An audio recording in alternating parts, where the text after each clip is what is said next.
shockwave grenades too. The number one point we've seen in competitive Fortnite this weekend, when do you use the shockwave to go for height? It's Sam currently on height. Bugha sees that. That was him taking a look for exactly where the player is. I think it's time, Dr. Lupo. No, Shadow Bomb will be used. Okay, so not quite doing it yet. You're looking for a high ground. Yeah, I was looking to see. He's saving those. Don't you worry. I guarantee before too long, a player like this is going to make plays. Sitting the edge of the storm, the box up. He's going for edit shots. Big hit. My gosh. On the outside. Bugha picking up his 6th elimination. Creo, Rux, Bugha all on the low ground. Bella EU. One player just shockwave the height. It's still Sam up top. Still got it. Same floor as Creo. 1v1 up top. 1v1 on the bottom. Stuck in the box. Big hits. Back-to-back shots. Bugha picking up another elimination. Bugha is insane now. Almost going to be his game to win. We'll see here another one. Can he find the 9th elimination and the first victory royale, the World Cup solos? Dr. Lupo, it might be time soon. It might be time soon. Bugha smiling. He's got the health advantage on Creo. Does. Folks, it might be time for the shockwave play. Bugha could soar up into the sky. Go for it. Here it is. Shockwave to height. Shots coming in. No elimination yet for the first game victory royale. Oh my gosh. Confident play from Bugha. What a monster. The first victory royale. The crowd on their feet. Bugha, calm, cool, and collected, wipes out 5 of the last top 6 players for the victory royale. What a swing of points right there, Dr. Lupo. You get the win. You get max placement points. 9 elims too. Folks, that is a statement game number 1 for Bugha. And here it is again. The shockwave up. Creo tried to prepare. You see the damage coming on through, but at that point, with that much of a health advantage, Creo stands no shot. What a brilliant ending. Talk about a great late game. Solos absolutely living up to the hype of the duo competition yesterday. Imagine being in the World Cup finals, and instead of opting for a safe, stay down the bottom, wait, bait your shots, you throw a shockwave down and you ascend to the high ground, take over, and get the victory royale. Much deserved game 1 victory right there. The number one thing I noticed from Bugha, in the shadow bombs, so many people worry so much about popping out of the shadow and immediately boxing and protecting themselves. Instead, Bugha winds up pushing forward, looking for where his next victim could be, and then pops out of the shadow and eliminates the player. It happened 3 times right there, and it was big reasons why he was able to push on through. Bugha, an incredible performance. What is that, 19 points in game number 1? Game number 1. I don't see how anyone's above that. At this point, I mean, we're going to take a look exactly to see where like I predicted that falls on the leaderboards. No surprise here, a 9-point lead out of game 1. King, 7 eliminations. We saw that earlier. Sadly, goes down a little bit before those top couple placements. Psalm, Rux, Yarkos, ton of top-tier players across the board right now. But a 9-point lead after game 1 is absolutely incredible. And you look at the leaderboard right now, a big talk of yesterday, EU versus NA. EU, why so quiet earlier in the day? NA, why so quiet at the end of the day? 8 of the 10 top players after game 1, all from the US. Here's your 11th through 20th place right now. Benji Fishy on there, Evil Mare on there as well. But a fantastic start to today, and I'm loving the energy from this crowd at the first ever Fortnite World Cup. They saw how good the competition was yesterday, and I know everyone was so excited to kick it off today with millions watching online. They saw Bugha take game number 1. He's down on the floor with Jordan Fisher. Bugha! Huge first game for the NA player.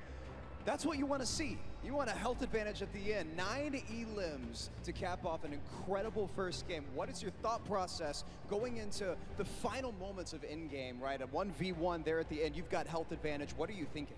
Well, I'm pretty much low ground. I have like 200 mats, and I realized that I could probably make a play with the impulse, just go for A and just like get a big pump on him. Amazing. Well, we saw that happen in real time. An amazing clutch for an end of a first game for Bugha. Yo, Jack, Lupo, that is exactly what you want to see, is it not? I mean, I don't think you can really ask for much more than that. A victory royale and 9 elims. The man is so talented, has always been one of the top solo players in the North American region, and he shows it right there in game 1, and already a 9-point lead. Solid stuff. What an incredible game out of the gate already. Number 1 down. We have 5 left to go. We want to take a look and see exactly how some of those pieces played out, how everything worked, and maybe a little bit of a deep dive into how some of these players play. So we're going to throw it over to Sundown, Unreal Island, to take a look.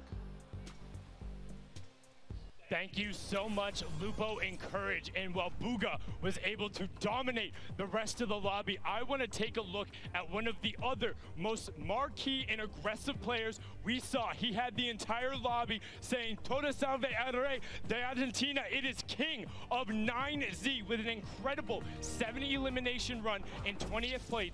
Let's take a look at some of this gameplay. So right away, you'll notice, what is he doing? He's his patented going forward, wall replace on land 123. That's going to be the theme of these clips. He doesn't miss his shots, and he's not afraid to flex either. Throwing the donkey laugh out there, throwing him a little love, saying, I don't care who you are. Now he's sitting on the 4 elims. He's in the box fights, and he's constantly looking to pick up new targets. Replaces the wall from the side, turns around, and picks up a great elimination there onto Bucky in the rotation. But now watch on the sprees on. 5 elims right now. Cones himself off. Look at this. The player challenges him. He's not building. He's going at him. He says, if you want to fight me, I shoot first. I am the king. Was able to go, but unfortunately gets caught there in the rotation, but still a brilliant performance from the young Argentinian. He's looking to challenge. He's looking to frag out with the best of the best, putting himself currently sitting in the number 2 spot. He has played so absurdly well in that first game. This is what it's all about. If you can bring your aggression, what you do in the qualifiers, and take it to this stage, and you don't have nerves. If you're like Booga and say, I'm gonna go. If you're like King and say, you wanna edit, I'll shoot first. I'll take the 50 health on Elim there, and I will take the point in staying in the match. You can wait and watch me dominate. Let's get into match 2, because that first match was insane. Courage and Lupo, take it away, guys. Sundown, thank you so much. Appreciate the quick analysis of everything that happened in the middle of that game. A lot of action here at the Fortnite World Cup solo competition. This is the last day for the entire event as well. I hope everyone has enjoyed Marshmallow's concert. We have tons of people here in the crowd. Yeah. Absolutely, it's just been ridiculous, so much fun. My Italian family was out there, 25 people deep. They've got a full deli layout. Unfortunately, my Aunt Lorraine down in Florida, I know you're watching. Shout out, we love you, miss you. But no, they're all here for their first ever event too. It is an incredible energy in here. And you know, guys in the venue, do you guys want to see another Fortnite World Cup next year? Should we do this again? I'm thinking, yeah, Jay. All right, budget's approved, Epic, it's happening. But folks, let's get back into the action. Game number 2 about to begin. Booga, the superstar of Game 1, the talk on all social media with the hashtag Fortnite World Cup. What a play. The lobby is ready. The players are ready. Ladies and gentlemen in the venue, are you ready? Game 2 of the solos competition here at the Fortnite World Cup Finals starts right now. After last game, I have a feeling you're going to see maybe potentially more contested drops and players vying for those points, seeing exactly what can be done now. Booga bringing home 9 eliminations in that first game. I think the next 2 closest were 7-4, then everybody was below that. The Arcos, I think, having 4, King with 7. Going into game 2, yep. Knowing that we still have 5 remaining, knowing that based on the leaderboards from yesterday, that 17 points at one point separated first and last. And by the way, a quick note, we can see the mini-map, but I think Tfue, yeah, there it is. There it is. I'm pretty sure Tfue has the block all by himself. No Again, one. Clipnote didn't want to challenge it this time. No one nearby at all. And also on that map, look at the 2 llamas. Right outside a racetrack. It looks like one player's about to go claim him. Also, Bizzle, who basically lands in Dusty Divot uncontested, I believe already got a llama in this one. So some great movement will be up there for them. Here again, the stats for last match. First place, the Victory Royale, 19 total points because of those 9 elims. Sitting pretty, 5 games away from $3 million. I have to say, I feel like after one game, seeing an average placement stat of first, that's something I would screenshot just to hold on to. Yeah, The best player in the world. I averaged first through all the games that have been played. Here is Aqua versus Twins. Aqua, as we can't stress enough, our Fortnite World Champion from yesterday in duos. Only with a common SMG is Twins, and pumps being missed left and right from Aqua. And I'm going to tell you right now, Aqua's going to be upset with himself on that one, Dr. Lupo. That was a sloppy fight from both sides. I'm going to say it right now. Those early game fights can be very, very awkward, but we also have the first elimination what we saw earlier. Gosh. And it was Bizzle with the common pistol and then says, here's your reward. A llama that was looking at a nice view from the top of Dusty Divot. Kovacs out of his mind. By the way, a quick note here. Twins had 46 elims in his qualifying matches. That's so many eliminations to get to this point. Yeah. Over 10 games, It's that's huge. And most players didn't even get to play the full 10, so you got to think Twins did pop off in his region when it was going on right through. there. Yep. 2 shadow bombs. Already has a flint knock sitting on minis and a pump. Solid early game loadout. Going to need to pick up maybe one more movement ability, depending on whether or not he wants to keep the flint knock in his inventory. We'll have to see. Still hopefully looking for a slurp at some point. MQ and Mr. Savage not far from each other. Takamura, Clarity G also in Happy Hamlet. My least favorite drop, I'm going to be honest with you, but a lot of these players know exactly where the chests are and know exactly how to get there as fast as they can. And there are so many materials down here. This also is one of the highest chest spawn counts in the entire game. This POI is insane. Yeah, I believe 29 possible chests or something along those lines. But as MQ says, you know what? Let me roll away for right now. We'll give that to Mr. Savage. Over to Snobby Shore. 19 AR shots left, Dr. Lupo, so we'll have to use them wisely here. 8 players have dropped so far in the zone. Western side zone on this one, so already some good variation between the zones in game 1 and game 2. Hornet will continue to move slowly but surely over to Nyx. So again, looking at the map, looks like a lot of players still outside the zone as you'd expect, but they'll begin to rotate on through as the first storm will close. Boy, plenty of time to make decisions. Force engagement there. The tree disappears, and that drum shotgun spewing shells out. Going to push inside the box. Can't quite get the wall if the trap was placed. No luck there. Doesn't have one in the inventory. Nyx still trying to apply as much pressure as possible without having to chew through too many rounds. Reload here. The drum shotgun. So much damage dealt with this thing so far. Wouldn't be surprised if he goes in for it here in just a second, and he does. Watching that corner, Hornet still on the defensive. Long-range spray from a drum shotgun isn't enough, but up close, the thing is very, very deadly. Nyx picking up first elimination for him in this game. Also with the emote after the eliminations. That's 2 so far. This is spicy. Jack, you love I mean, I love this. You love it. I get like 1 elim for every 3 games. So every time I have the option to vote on an opponent, it's fantastic.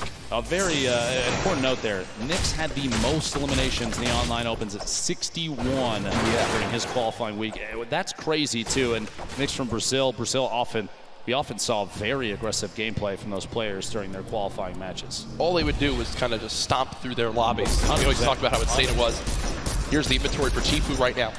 4 minis, 3 big shields. Good lord. 4 shadow bombs. Good lord. A launch pad, a legendary infantry rifle, a blue pump shotgun.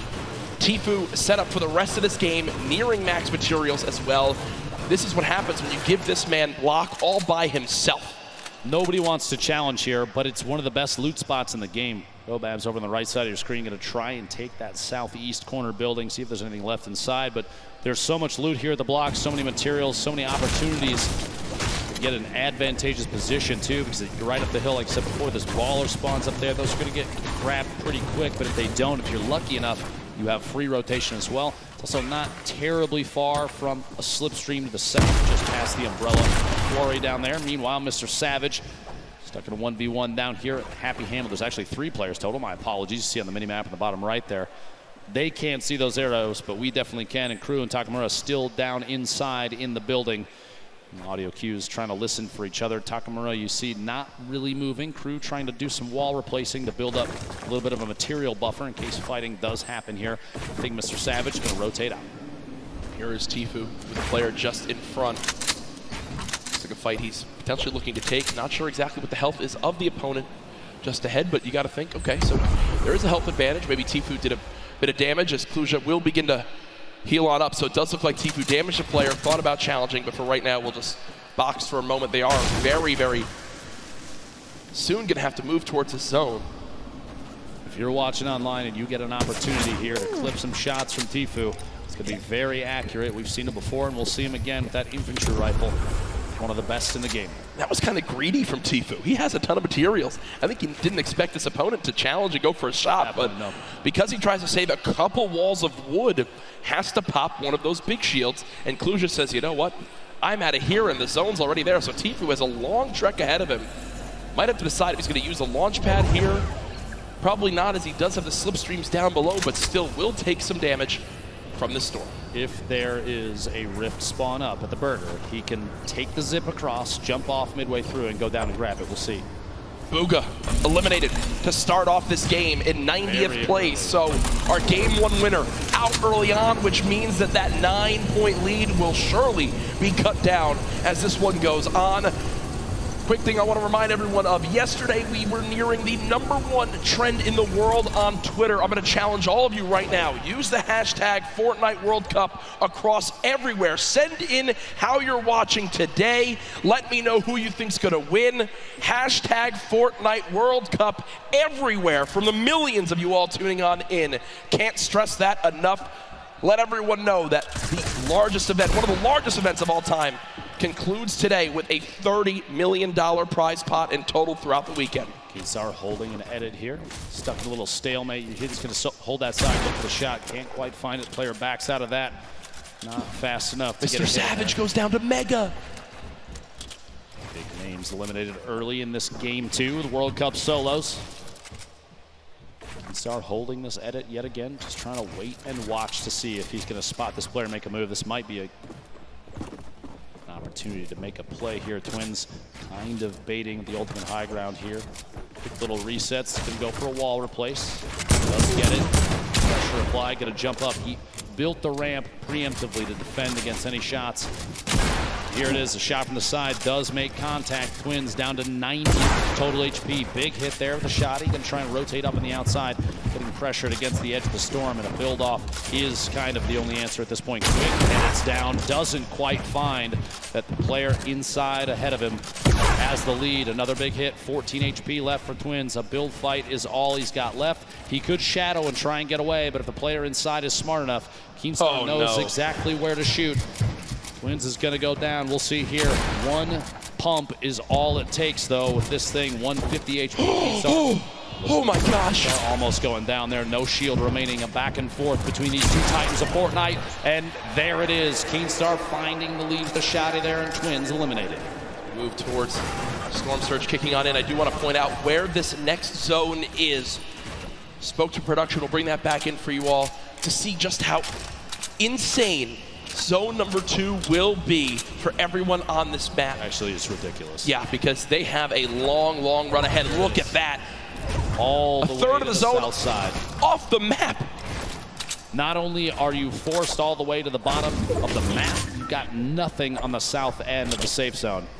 The players going to get compressed together. I would expect going into circle 3 or 4, you're going to see a very low player count in comparison to last game. We're already down to 75, and Storm Surge now getting ready to kick in. You have 5 players that need to go down before damage starts to go out to those that have not dealt enough of it. Yep. Multiple players bunkering up here at Happy Hamlet. Not a whole lot of real estate left. Shots going out there. You heard that minigun, one of the very, very, very good weapon for applying pressure to structures, especially when you see other players are taking shots at the same target. Let it fight the top left of your screen there. Replay between Niddle, opponent inside the box. Caught above, but headed down. Can't quite find the first shot. Follows through with a second, third, fourth, and the elimination. He had 1 health left. If you looked, after the 50 health was earned, he was stuck at 50, meaning he was under 1 HP. He had effectively 0.9% health and goes down right there. His opponent can't win the fight as he's rewarded. Nakamura on your screen, 179 total HP, and that's a tough battle you have here, Dr. Lupo. Do you use your last healing item in the big shield for only 21, or do you hope maybe 179 health is enough for the next fight? It's a double-edged sword, a tough decision to make. Storm Surge still active. 4 more players need to go down before it ends. Trying to get the wall there, can't quite find it. Quick edit up and out. Solid Gonna make the rotation away. Waiting. This is just an opportunity. He's basically trying to bait to see if the player inside is gonna head out. Shockwave. Lecce hits the tree. It might cost him. Pressure being applied now. The 1v1 not over quite yet. Combat shotgun from above right here will be very effective. The spread from a top-down position like this is like a guaranteed crit. Here we go. Shot from behind. Can't quite make contact yet. Zone now hitting for 2 as well.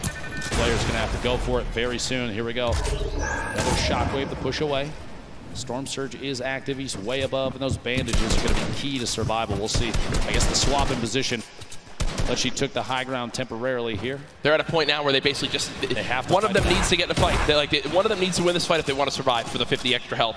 Lecce slowly taking this damage, 2 ticks every second, and it's going quick. Dr. Lupo now down to just 12 HP. This could be done here momentarily. A shot, no!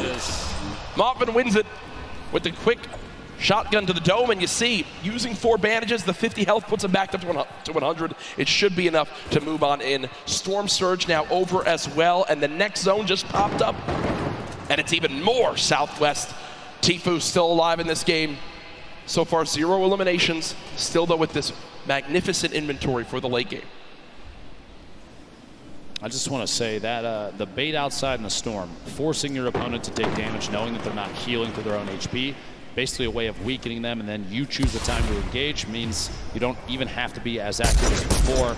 That shotgun, Tfue takes a couple shots, and that player on rotation with the Shadow Bomb, a little more difficult to see them since they're basically invisible. They are a shadow. Yeah.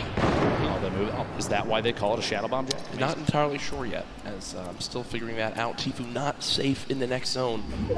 Is he going to use the launch pad? He's going to try to use whatever his opponent places down right here. Oh, no damage being applied. Maybe an attempt to try and bait. Doesn't put down that launch pad. Here we go. Thought for a second he might go for the zip. Chooses not to. Flying past multiple players in. Shadow Bomb. And here we go. Shots from the backside. Pressure being applied on Tfue, and he's going to have to box up for just a second. There it is. Shadow Bomb and door edit.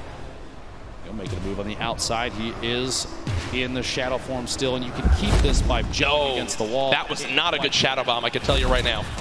Gotta be disappointed there. Big hit from above, down to 55 HP. Tfue, the edit from the outside, and he is eliminated by King. And look who it is again. King, the player with 7 eliminations in game number 1, keeps the aggression going. In game 2, the heavy sniper that immediately destroys that wall and is rewarded with incredible loot, almost max builds as well. Tfue, a very quiet start to today's World Cup competition. Here's that elimination on Tfue, shot from above. A little bit of shield damage, but a big hit from the outside. Using the heavy snipe to take that wall almost instantly. Very intelligent play there. Again, more aggressive players we've seen thus far. Yep, and it's working out up to this point. Oh my gosh, this is back down at Happy Hamlet, right on the edge. So many players on the east side of the safe zone, and this is a far southwest. Remember, about a third of it is in the water right now. Nobody's on the island, the outside. We're going to see where this goes next. There it is, focused just to the west. That submarine atop the ice mountain right there. But look at how many players are stacked on the right side of that zone. So if you're currently in this next zone, on that north or east side, you can put a ton of damage downrange as everyone has to move right at you. You see Karu does go down to Diego GB in your elimination feed. A drop coming on through. Crew boxed up, Creo boxed up, Rux under 100 health. Has to play this one safely, but they are so far on the east side of the zone. The Storm is going to move quite quick, Ben. And they've got to be ready for it. There's already the first shockwave used. Rux trying to shoot them from behind. Not able to get an elimination there. Class so far away. Will use the launch pad and just begin to move towards this circle. You have to think at this point with both placement and eliminations before too long here.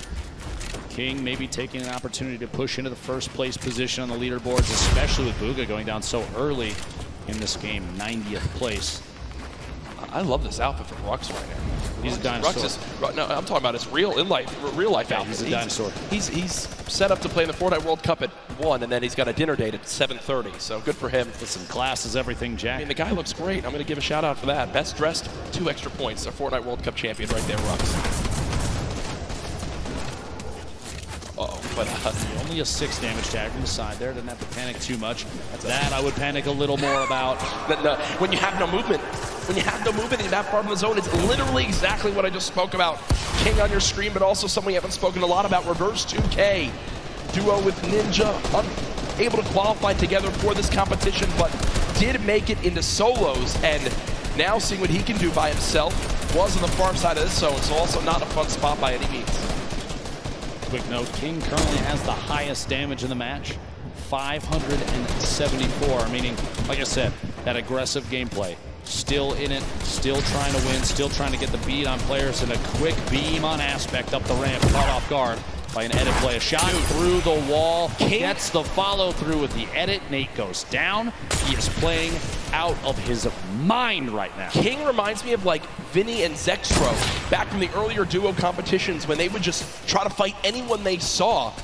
King, 7 eliminations in game 1, now 4 eliminations in game number 2, and there's still 42 players remaining.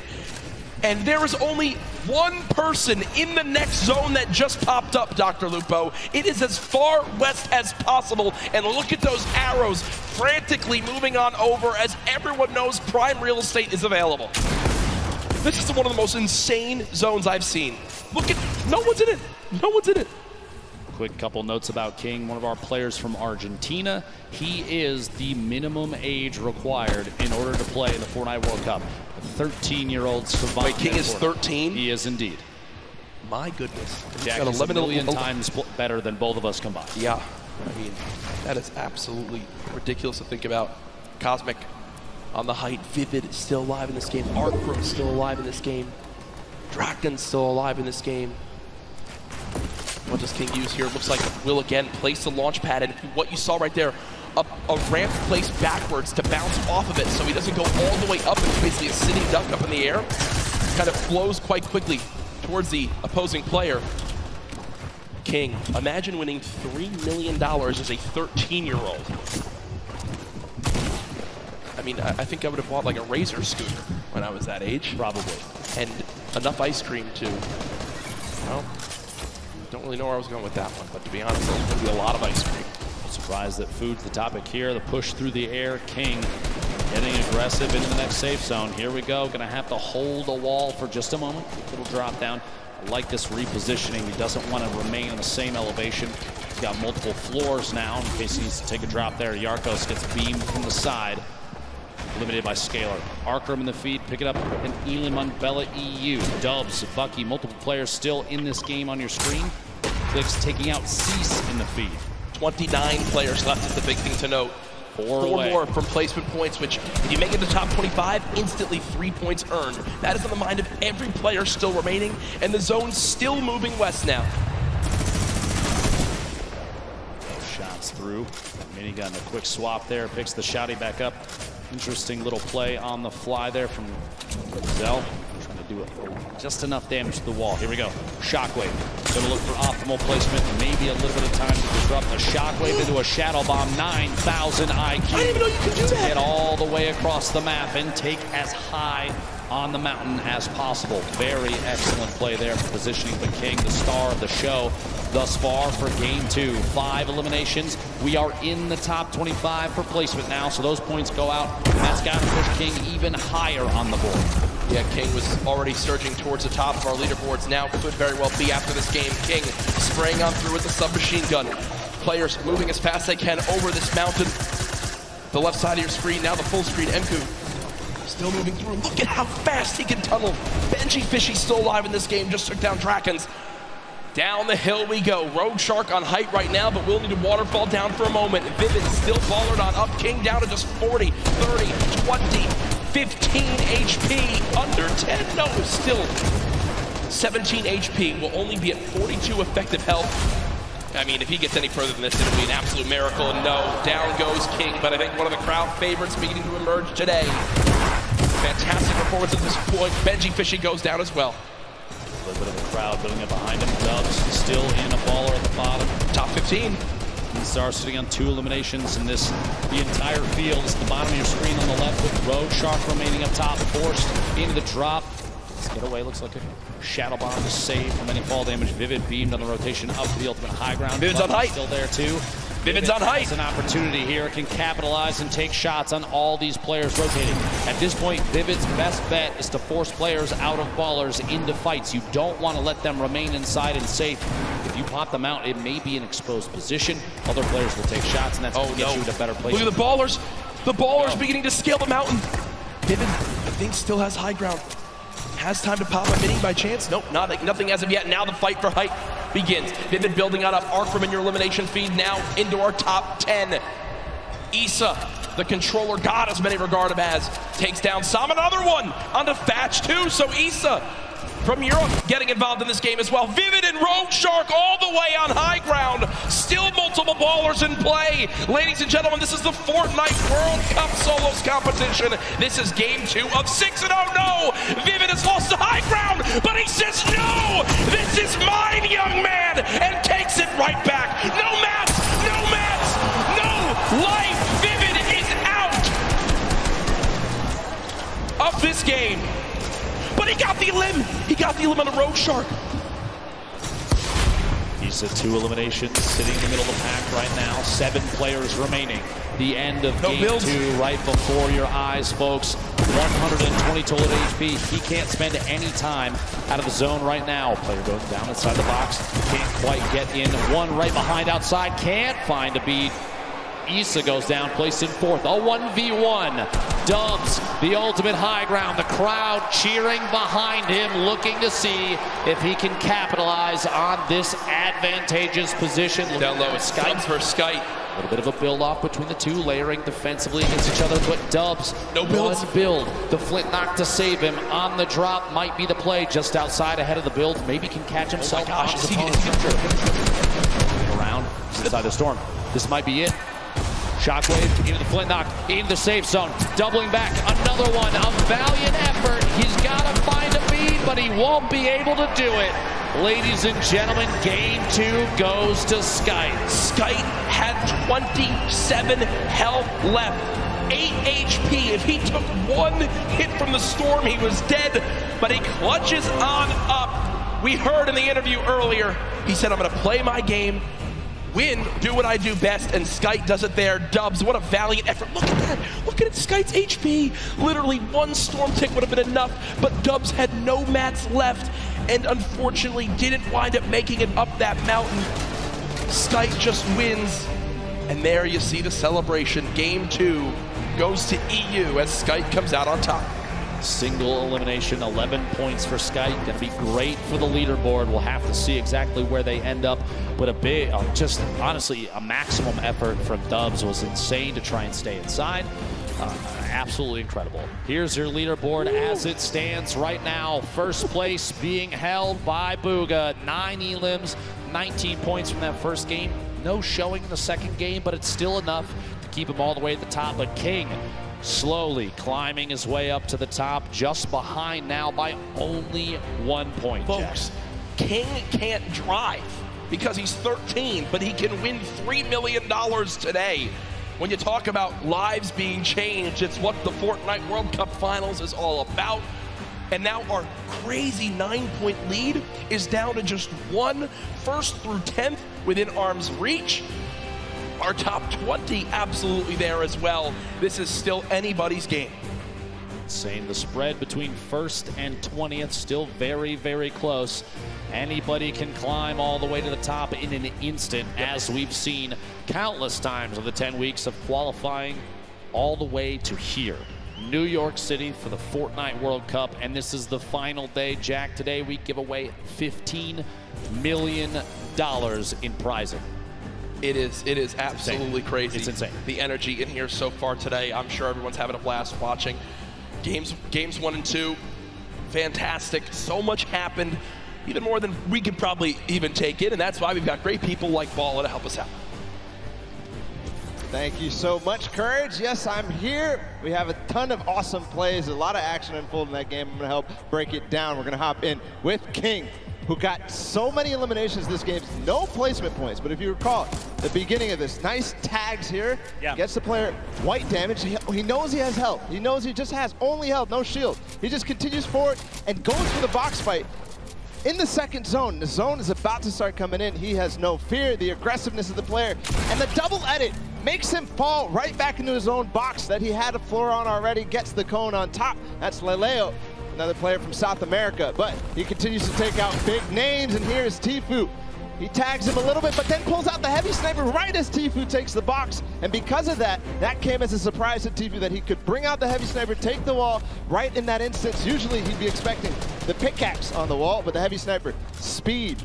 Now King, continuing to look forward, continue to look towards the zone where players come from. It's Aspect that he takes out. That's 3 eliminations, but he goes on forward and grabs another one with great awareness onto Nate. So unbelievable play from here.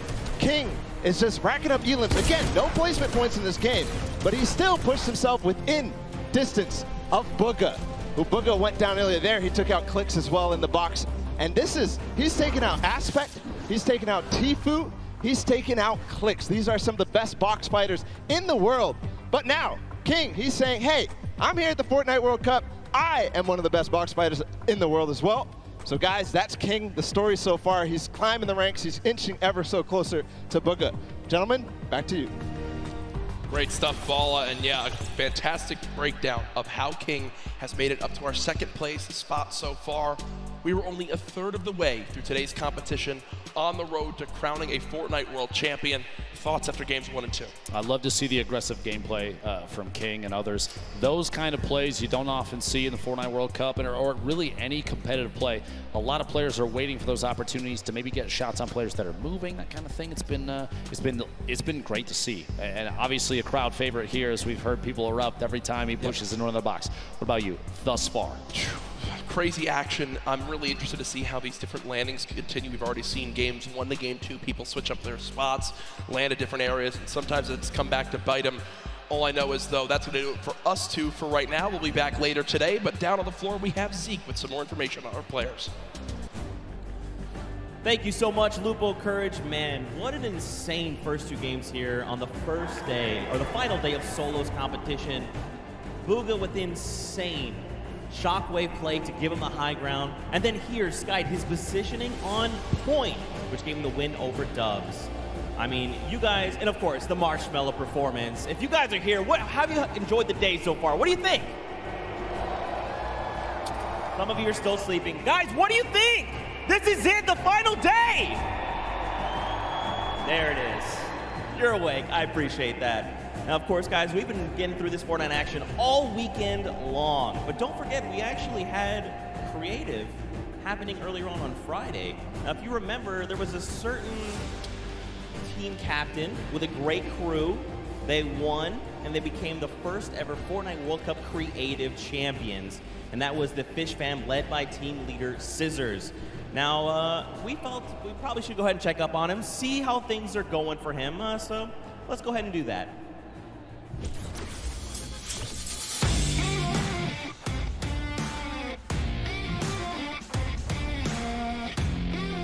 Kitty Plays, and we're here in the player lounge right now, joined by the winners of the Creative World Cup. First of all, congratulations. Now, Scissors, how does it feel now to solidify that title? It's kind of awesome considering I love creative mode. It's thriving, it's awesome, I love it. Now, Tyler, did you ever believe that you guys would secure the position here today?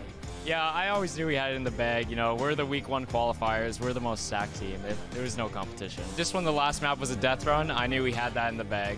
We got some good players here. I knew Zan would clutch up, and he did just that. You could tell he lifted the finger. He said, we need 1 coin. Just grab this coin right down here. If he can do this Zan, without being eliminated. Here it is. The win. Oh, he missed it, but gets it with the trap trigger. You realize that one jump won this group here an extra $1 million. It's unreal. Like, if you want to practice with death runs, you need to like do it slow. Don't go in blindly. Like, try and like change everything you do every time you fail. Suzu, can you see yourself doing even more with creative? I mean, the success of today. Will you continue to go and play creative maps? I think I will definitely stay consistent with creative because I feel like there's a lot of potential in creative still. And yeah, definitely this is my thing. But I want to go down the line and see what each of you guys plan on doing with that prize. I'll probably end up like saving most of the money, maybe like some investments. He's 18 and he just won $336,000. What are you going to do with the prize? Rent? Rent. Yeah, I think rent. I'm going to be responsible. I'm going to save my money. I am going to be responsible and probably just invest most of it and try and get even more money back. All right, guys, congratulations again. Absolutely outstanding job. Thank you guys so much for tuning in, and I cannot wait to see what the future of Creative Fortnite looks like.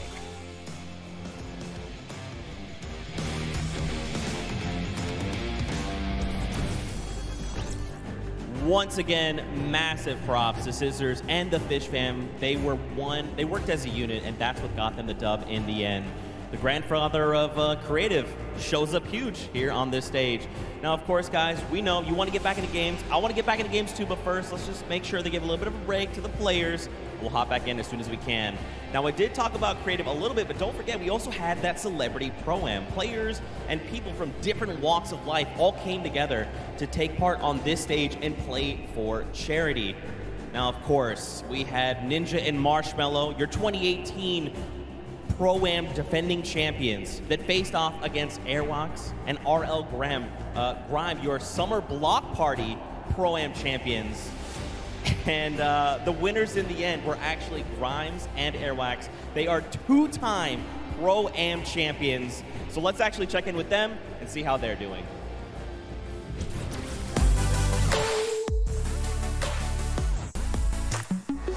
I'm here in the player lounge right now, joined by our Pro-Am winners, RL Grimes and Airwalks. Wasn't totally expecting you'd win 2 in a row. Can you walk me through those final moments? Felt really good. I don't think I would have won if I didn't have him. Now, RL Grime, you were holding your own, you were keeping up, you were staying alive, you were getting eliminations. How did you change your playstyle from last Pro-Am to this Pro-Am? I think we learned a lot from the last one, just that you should focus on late game a little bit, and I just sort of let him lead the way and made it happen. How did it feel to play with a potential World Cup duo winner? It's amazing. I'm actually going to come tomorrow and sit in the stands and cheer for my man Airwalks, yeah. Maybe make an Airwalks sign and wave it in the air? Maybe a 98 bot sign. I'll hold it up. Good luck on the event tomorrow. Congratulations on winning. Congratulations on winning. Incredible, incredible gameplay throughout Fortnite World Cup Pro-Am.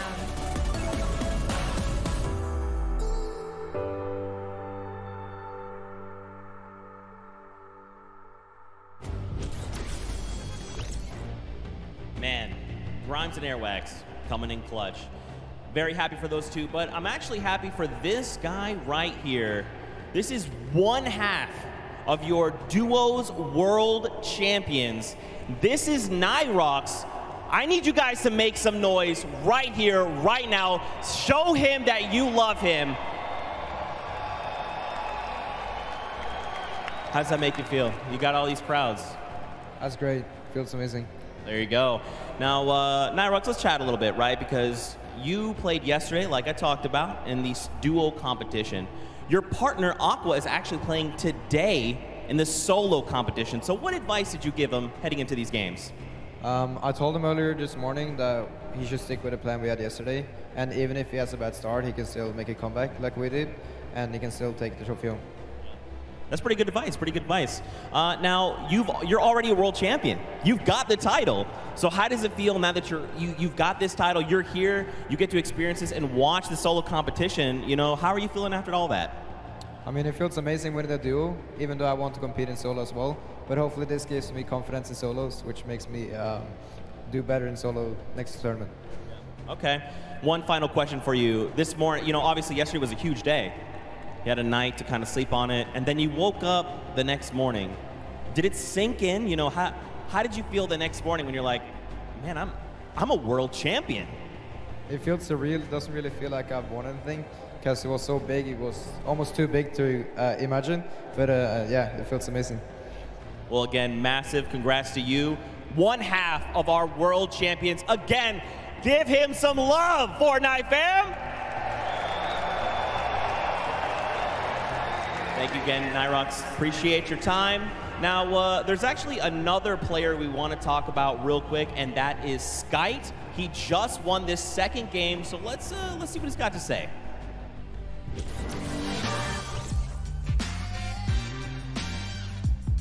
I'm Skite from Lustream. I'm French, coming from Paris. I've been preparing the finals by playing customs and playing every day with friends or mates. It was hard in the beginning because my wrist was a little bit broken, so I just wait and then I qualified for the boss in the last 2 weeks. I definitely want to thank my team because they support me a lot when I was playing qualifier. In here we are more aggressive and NA is a little bit slower, so we try to play a little bit safe. I think maybe Zayt is really good and I want to take him down. I don't think playing in Stadium will affect my my gameplay because I already did it. I love everyone and I'm just excited to play.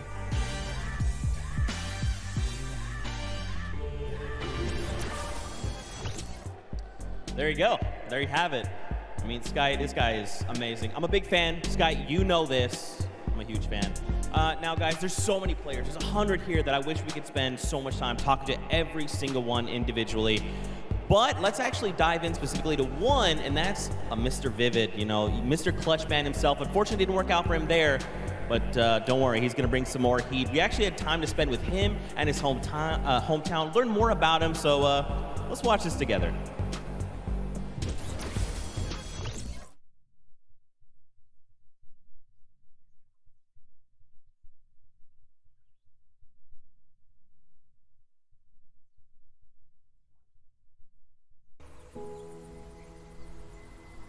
I live in South Jersey in a small town. Population of under 1,000. You see a couple of cars pass by your house. It's quiet, so it's nice.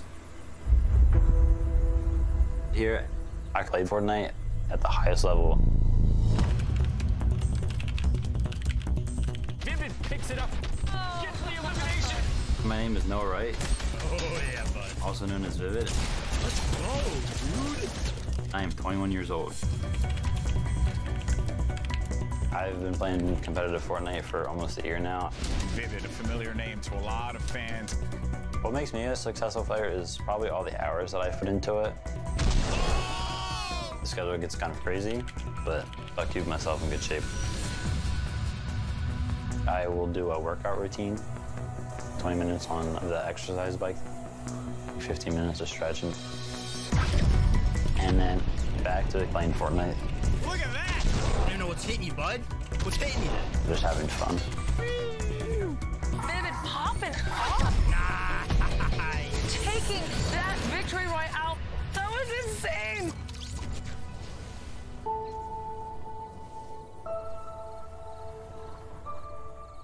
I live with my dad. We've always been really close. All he ever wants to do is fish. He takes care of everything around the house. It makes everything really convenient in terms of, you know, playing games and just being able to focus on that. Our schedules work pretty well. When I get done work, he's usually up gaming, so we do spend a little bit of time talking and going through the day's activities. Noah and I helped each other very much getting through the difficult time. When I was 10, my mom passed away. She passed away to a cancer called small cell carcinoma. It definitely made me mature a lot. Made me realize like how much my mom actually did for me. Noah's mom had a very big impact on his life. She set the ground rules, making sure the grades were all straight A's, and he could go into gaming. I credit a lot of my success to her. Well done, Darren! But he's gonna catch him in the air, and Vivid's gonna get the victory royale! What a game from Vivid. Knowing that I'm successful at doing what I love to do, that would just make her really happy.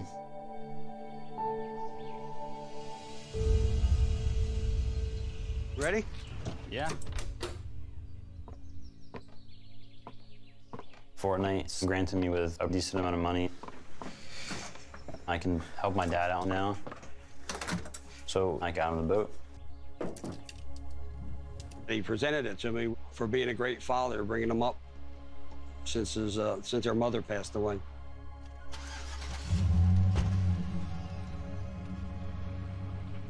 I actually haven't been on the boat yet. So this weekend I'm gonna go on the boat for the first time. Getting him on the boat and back on the water again, one of my ultimate dreams. Looks nice. What do you think Mom would say? She'd like it. I love it.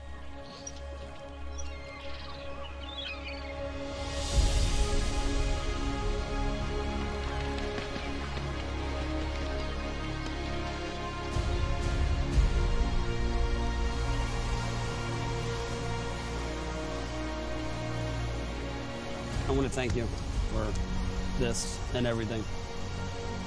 It made me happy. What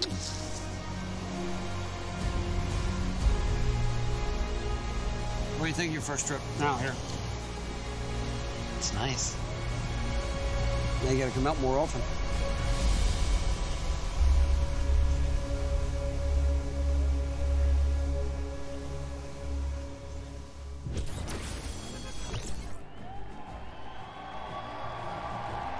Man,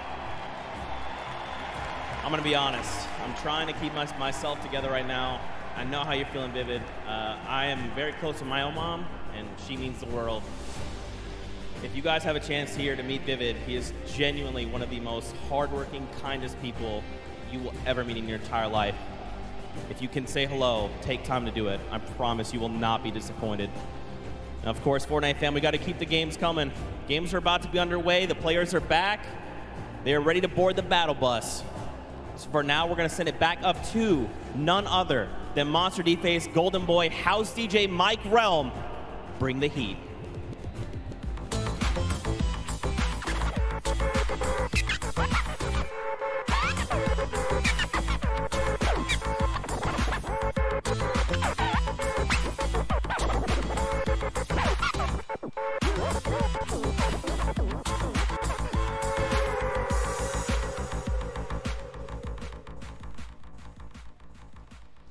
All right, folks, we know you're excited to get into some more games, and good news, we got you covered. Welcome, everyone. Golden Boy alongside with Monster D-Face. We're going to call games 3 and 4 of the Fortnite World Cup Solos competition.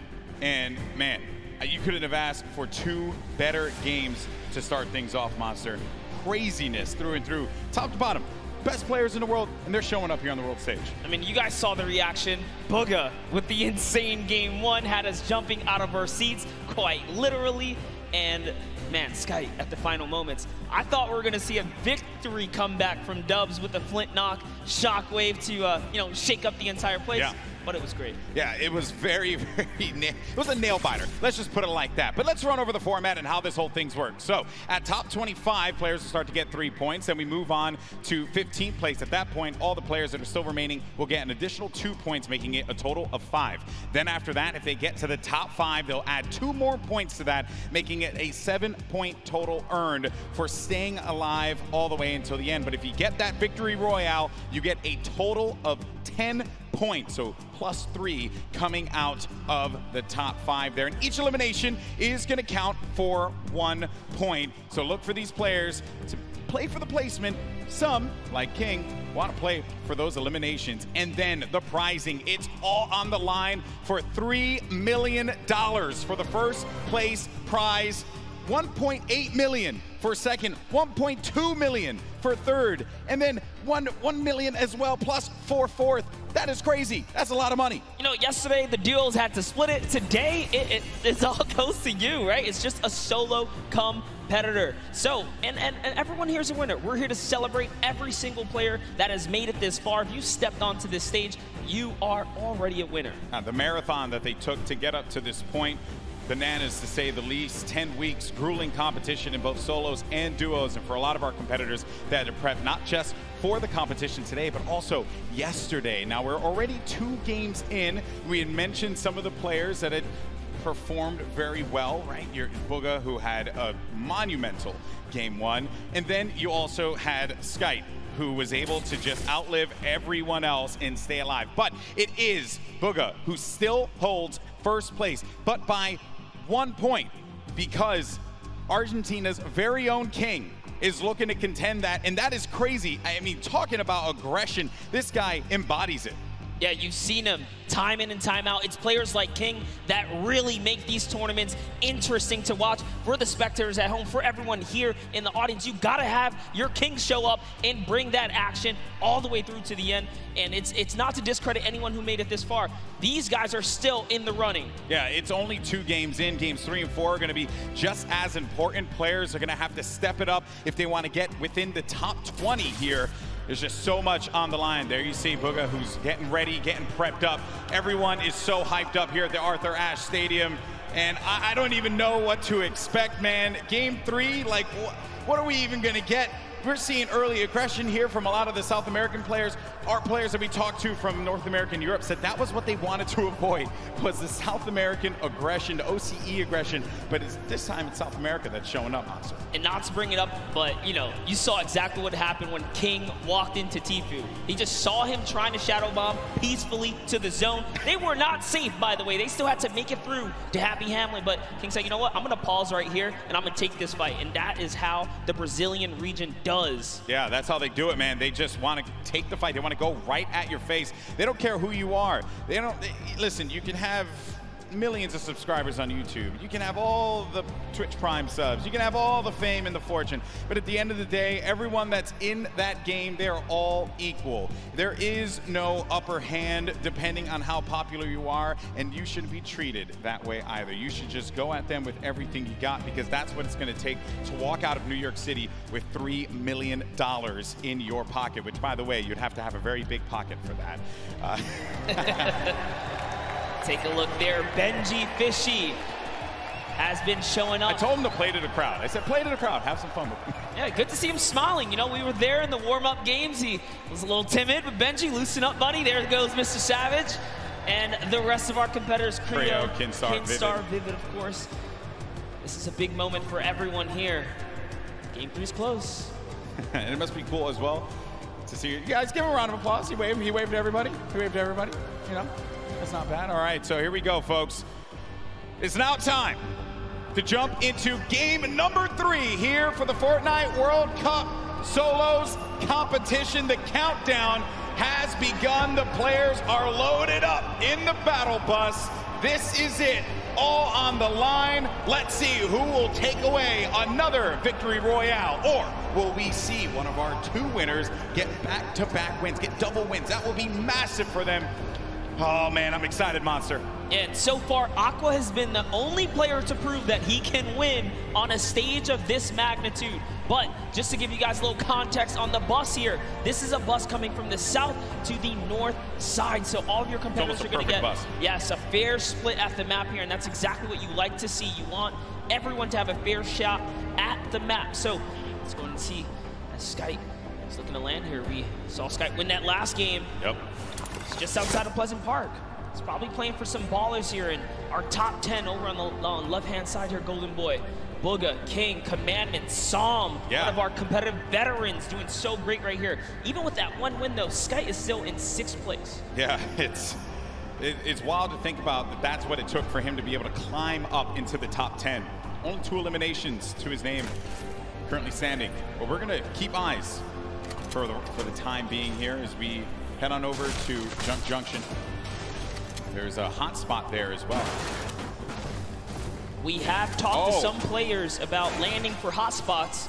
I actually just got word from production in the back. King has been eliminated off spawn. Wow, that's huge. That's going to be a real big setback. We've seen players like Zayt and Saf really fall behind yesterday off of 1 game not going their way. That is rough, man. That is certainly not going to be pretty for him. But hey, you have 3 more games remaining. You just got to shake that one off. Moving on, though, we're checking out the action at hand here. You're going to have Tuzel pushed right in. He's going to make him pay. That's going to be an elimination on to Fledermoy's. Well done. Number 1 on the board. I'll be honest, I wouldn't trust myself with that Magnum, but he gets right up on him and hits him in the chest. Here now with Crew. That was the shot. Oh, Crew, no chill. Right on the sky platform, too. That was how King was taken out. Couldn't even land safely. Got pinched right out the sky. That's rough. Because there's nothing you can do.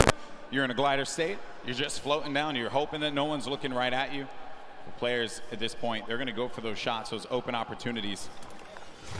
Then you got Tuzi, who had just picked up an elimination earlier on. The circle is going to be over in the ice biome, so by the Polar Peak, Frosty Flights area, and it's also going to be within Pleasant Park as well. So the eastern part of the map, they're going to have to worry about moving on over to the safe zone. Now we're going to be looking at a crowd favorite here. We got Tfue.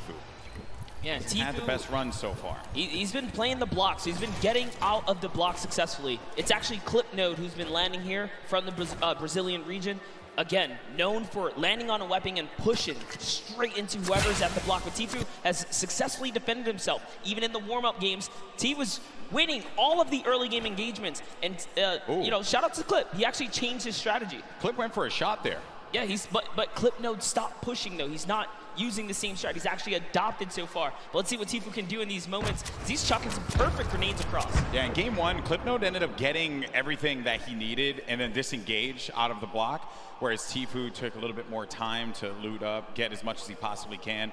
Clipnode from the Brazilian region here, who it's a possibility that he can take him out, but it's going to be very challenging. And maybe it was just the difference in loadout. Maybe before he didn't have exactly what he needed. Now we can kind of peek into his loadout here. This is a very strong loadout. He's got everything he needs to stick around and take this battle. And that's why you see him playing with such confidence now. And this could just be his game. And it was also admirable of him as well. You know, qualified week 9, last chance to do so. Argentinian player as well. And you got Takamura now. Sees a player right in front of him. Happy Hamlet is where this fight's going to be taking place. As Clarity G really made it to the end game in game 2. Had high ground there for a moment. Thought he could have pulled that one off. Mr. Savage has eyes on Clarity G, does put the pressure on him. Now Clarity's going to have to deal with a player that's behind and in front of him.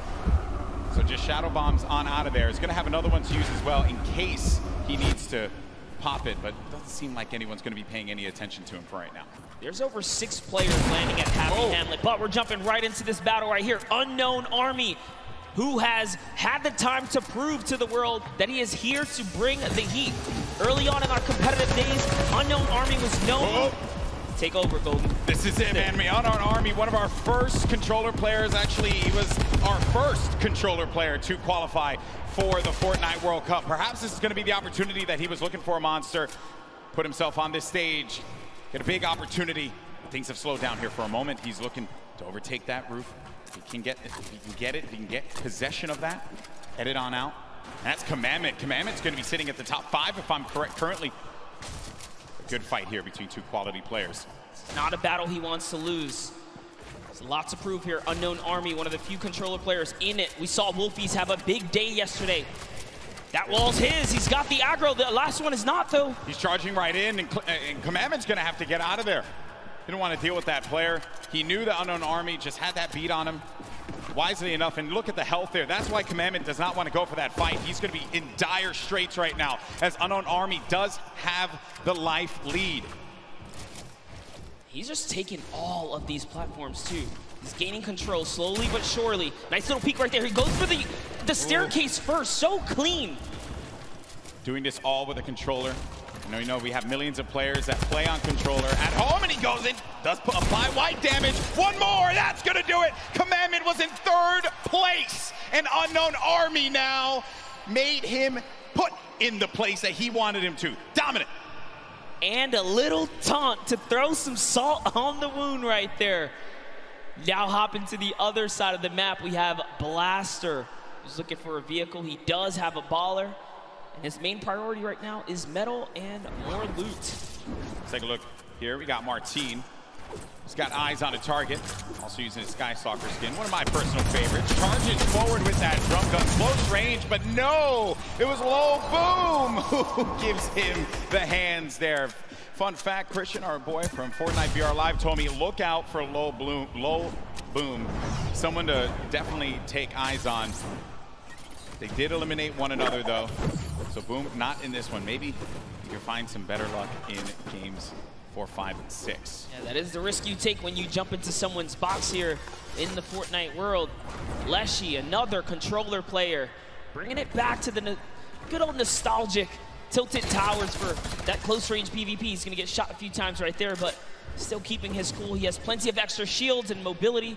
Shockwaves are going to be great for maneuvering around this congested area That's what it is. 4 players in Neo tilted right now. You have to be careful. This is a controller battle, actually. We'll see who can best one another here. Leshy's probably looking to take this wall. All right, he's gonna break into the building now, get that high ground over his opponent. Astonis is just waiting, not making a sound here, seeing if he can bait Leshy into a trap play. Let's see. He's gonna fall for it. Will he make a mistake? And that's really what it is, right, Golden? Yeah, it is. When players are on that stage here in the audience, the crowd, everyone cheering, there's obviously going to be that added pressure. We talked with a few of the players before the game started today. The number one thing that I think everyone brought up to me was just the volume, right? The sheer presence of where we are. Some of them even went as far as to say, yeah, I don't think I'm going to look up at all. I think I'm just going to focus on the screen. That's what I know.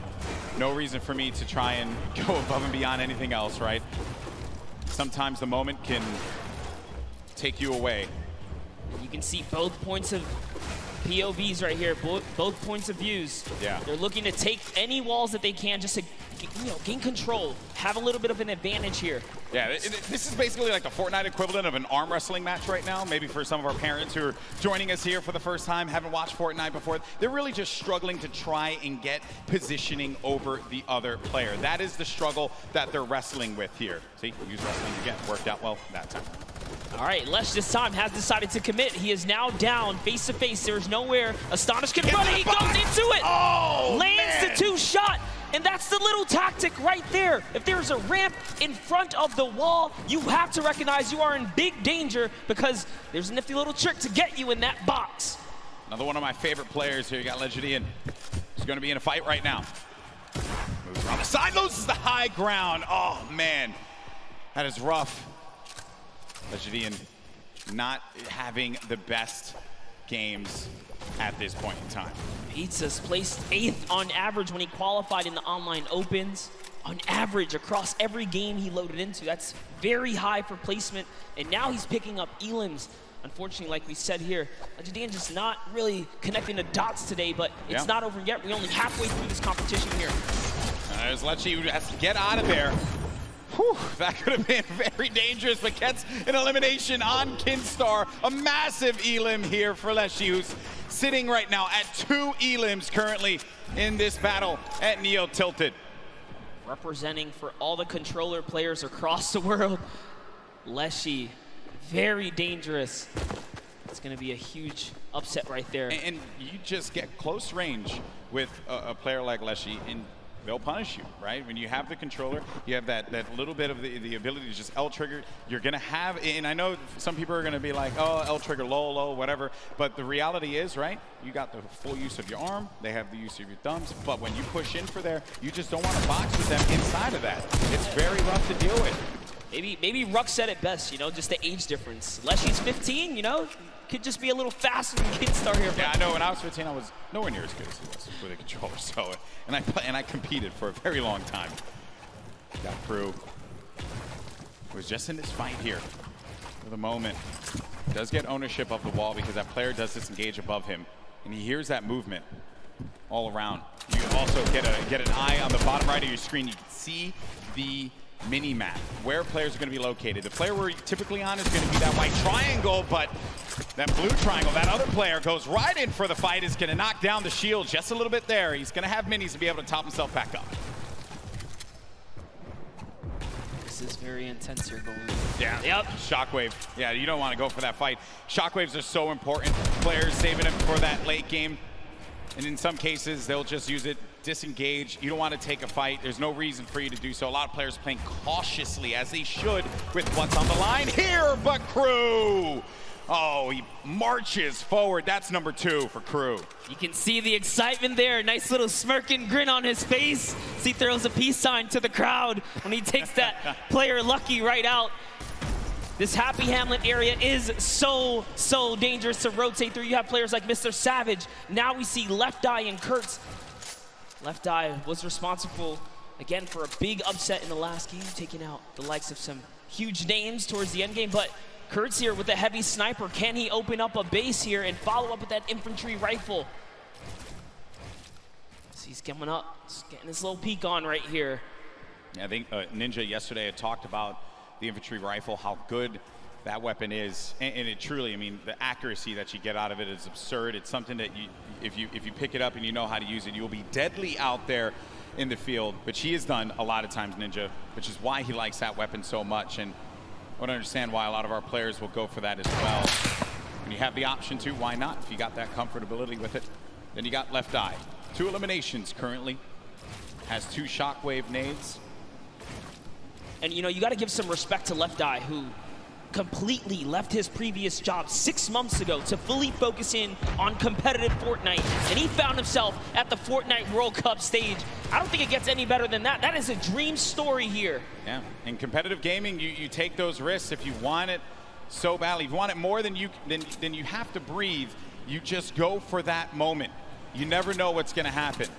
This could very well be a lot of the people in this arena next year playing on that stage. Courage did say that they had the budget, so I'm just going along with what he said. You know? All right, but here we have Tfue. Tfue playing his classic high ground center map, more or less. He does have a lead for the next zone. Yep, movement options for him, which in the last game he had the shadow bombs. Didn't really pan out for him because King, very thirsty, went for just all the water he could possibly get out of that one. And I say he certainly was quenched in his thirst. But then Tfue now, this is, sometimes you're flying and then you just become a magnet, and that is unfortunate. It's Clarity G who picks up Tfue. Unfortunately, right there with one wall open from behind him. That's not so placed difficult. down, unfortunately. That's so difficult. There are times you fly into the sky and then the entire server just looks right at you. It's all about timing in Fortnite here, but that's the risk you take. So now looking at Link here. Link putting some pressure up above. Remember, Storm Surge is in effect in these games, so you have to be hyperactive. You have to be proactive for seeking for damage. But when you commit to battle, you are more than likely going to have to finish that battle. Here we have Robabs just kind of looking up. He's holding that edit, though. He is ready to open it up. I think he's going to trade fire as soon as Link goes for the shot. He's now they're for both, yeah, they're both playing that little mind game right here. Who's going to go first now? New circle, now active. This is what we like to call a shambles loadout, as Link doesn't have much loot. No, doesn't have much loot, doesn't have much HP either. He's gonna have to try again in the next game. It's Robabs, who does manage to get the better. Oh man, this is intense. Now we're at 62 players remaining. Some players taking fights, others really just focusing on staying alive, staying in this one to the placement points. That's right, and now we have Leshy back with Leshy. We saw him in Neo Tilted, taking out the likes of Keemstar, Astonish in these 1v1 battles. Clearly not afraid to jump in your box. And oh man, with a loadout like this, 6 shockwaves, 3 launch pads, all the ammunition in the world, and zone favor right now. He is looking very good in game 3 right now. Yeah, he's got a lot of builds. He's got tons of stuff to work with. No reason why Leshy can't make it to that end game. This is going to be interesting. Controller player. Let's not forget yesterday, Wolfie's controller player getting 2nd place during the Fortnite World Cup Duos competition, along with his teammate Rojo. There's Leshy though, applying the pressure. With that shockwave nade, he gets right on top of a nice spot, nice position, kind of planning himself, understanding a player's going to be around there, but now all these players looking right at him as he just has to play defense. No choice. Gets tagged up a little bit, loses some of his shields. He'll be okay for the time being. The amount of players you see on the stadium side that once he's showed his self to that angle right there and everyone just collapsed on him, that is so scary. And it's still coming in, but he's fending himself off, punishing another player off to the east side right there. There's Leshy. If he could figure out that that player is the same one that just tried to make a move on him, could spell disaster for Evilmare. Evilmare doesn't have much to work with regarding health, right? He's sitting at just above half HP.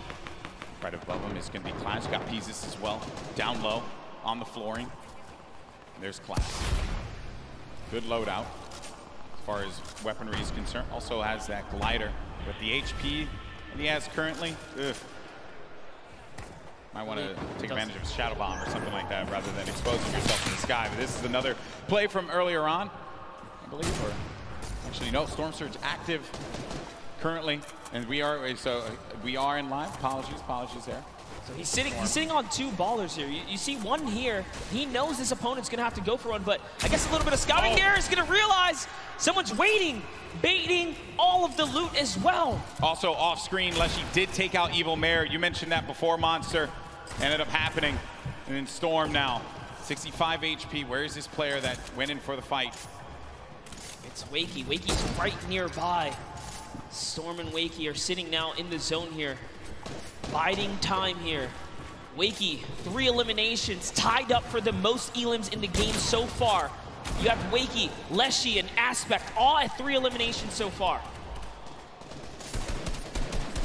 Just under 50 players remaining in game number 3. Players have boxed up. They want to play this slow game. Wait for anyone to make a mistake. It's going to be hard, but for some players like Dubs, they're going to need it. Because thus far, it has not gone well for, I would say, one of the favorites here. Dubs did go for the shot. Unfortunately, could not connect. It looks like Clarity's going to pick up Core Gaming there instead. Dubs, we saw in the previous game, do that baller all the way to the end game. Yep. Really playing slow and methodical here. You can't stand still. Dubs has definitely found himself a target nearby. You see some, I think they're just looking at each other. They know exactly what's going on. Circle's going to be closing down now. We're going to find out where the next one is. And that's when players start to prioritize these rotations, the movement. Dubs does have a baller, which has been his strategy. He did it in game 2. He had the baller pretty much all the way until the end there. Got shot out of it. But it did bring him to a 2nd place finish. Another top 3 finish for him, top 5, top 3, maybe even a victory royale, right? But ideally that, You tried to catch him right there. You saw that? You wanted to put him in the box for a second there and take it. Trapped him right there. Player will have no idea what to do at that moment. It's actually pretty interesting as well because Class is desperate right now for an Elam. He has to really feed off of a Siphon. He doesn't have any other way to heal. Even taking the safety edits, making doorways so that he doesn't expose himself even for the slightest bit. 84 builds left for Class. Tons of builds here. And then the Storm. Now the Storm's starting to push. Look at Lechy still going for shots as players are moving about. I think I saw a player get right in his face. He did pop that Shadow Bomb. Now we're going to the game 1 winner, Booga. He's dealt 420 damage in this match. Hasn't taken a single shot. 1 elimination for him right now. As now the action feed begins to fall. You see so many names getting eliminated one by one. Bizzle out of this one. That was from Lechy, who's having one heck of a game, taking out some big names. It is really going down right here. You can just kind of breathe in this overhead view right here. Man. Bella EU doesn't even realize he has the high ground right now. Clarity G just nearby as well. Bugga at the upper layers in this end game, just trying to avoid that lower ground congestion. Yeah. All these players are just slammed in the middle right here. As Andretta gets the high ground. We haven't seen much of Andretta so far. But you gotta be careful. Those shockwaves will really sting and take that placement from you. Yeah, he has been laying low so far, but does manage to maintain the high ground. Lost it for a brief moment, but wisely enough went outside of the Storm to regain some of those builds. On the right side of your screen, you got Booga and Lechy. Lechy, a great game that he's managed to put together with 5 eliminations. Booga, your game 1 winner, maybe looking to get a 2nd win on the board. How massive will that be for your current 1st place player? Leshy just picked up his 6th elimination now. He is really popping off right here. That was on Hoodjay too, a big player there, and a big connection for him. Lots of builds to work with. Booga does get another one. That's Kinzel. Right through the trap he goes. Booga, one of the superior box fighters in the Fortnite competitive scene right now. Lechy went up for the high ground. If you see it on the left side, he went high ground. He does get possession of it, but ends up getting hit there by Andretta and finally eliminated. But what a run Lechy had in this game. Finally comes to a conclusion when he went for high ground. Now it's Booga. Again, with 11 players remaining, we're about to get into the top 10 here, Monster. Booga, last we saw, he does get taken out right there. Unfortunately, it's Peter Pan. who takes him out with 6 eliminations. Peter Pan, the dark horse right now. He's going to get wiped out here too, but it's still a great game. Wakey, who we saw leading in eliminations at one point, is still popping off as well. Skyte's in this one as well. Maybe he's going to get a back-to-back win. Riverson, he's got the high ground. He's got the explodes. He sees players. He has 11 builds, so he has to be very conservative with this. Does pop that player in the baller, forcing them down. Going in for the engagement now. More explodes. 5 remaining left. Player lands in front of him, and he tags him up for a lot of shields there. And Riversand has to reset. Needs to be careful not to get hit by that storm. Someone's going to be above him. He's too good. An elimination onto Skype. We're now sitting at a 1v1. 2 players left standing here. Who's it going to be down low? It's Dubs. It's Dubs down low. And Riversand has Dubs on his sight. Who's going to get the win here? Riversand navigating, tarping. He has 7 builds remaining. Dubs trying to play defense, giving himself any kind of cover that he can possibly maintain. But Riversand, a few more explodes remaining. That could punish Dubs. Really trying to keep him down to the zone here, Golden Boy. Oh man, this is it. He sends another one out, and they're just telling him he gotta run. He goes into it. He's still holding position. Dubs has the high ground, but he lands in front of him, and Dubs gets a victory royale on the world stage. Absolutely incredible for Dubs to connect. Finally hits all of his shots, and nearly a back-to-back performance right there. That is the kind of comeback story you want to see here on the main stage. Prove to the world that you're the greatest to ever do it. But you gotta give credit to Riversand. Second place finish for him there. Had the high ground, had the explodes, but it was Dubs who managed to get the better of Riversand. And look at this unfold right here. Riversand had the Rockets looking right at Dubs, and Dubs just needed to play defense. Riversand had no more builds to work with, and Dubs recognized he had the high ground. He just needed to go in there for the clothesline, and he nails it with that green pump. That is the name of the game. You cannot miss your shots when you fully commit. Dubs and Mega sitting side by side. What a better player to have nearby you. Arguably probably his best friend right here in the competition. Hey man, that was nuts. What a game from Dubs. And what a journey he's had. 4-time qualified.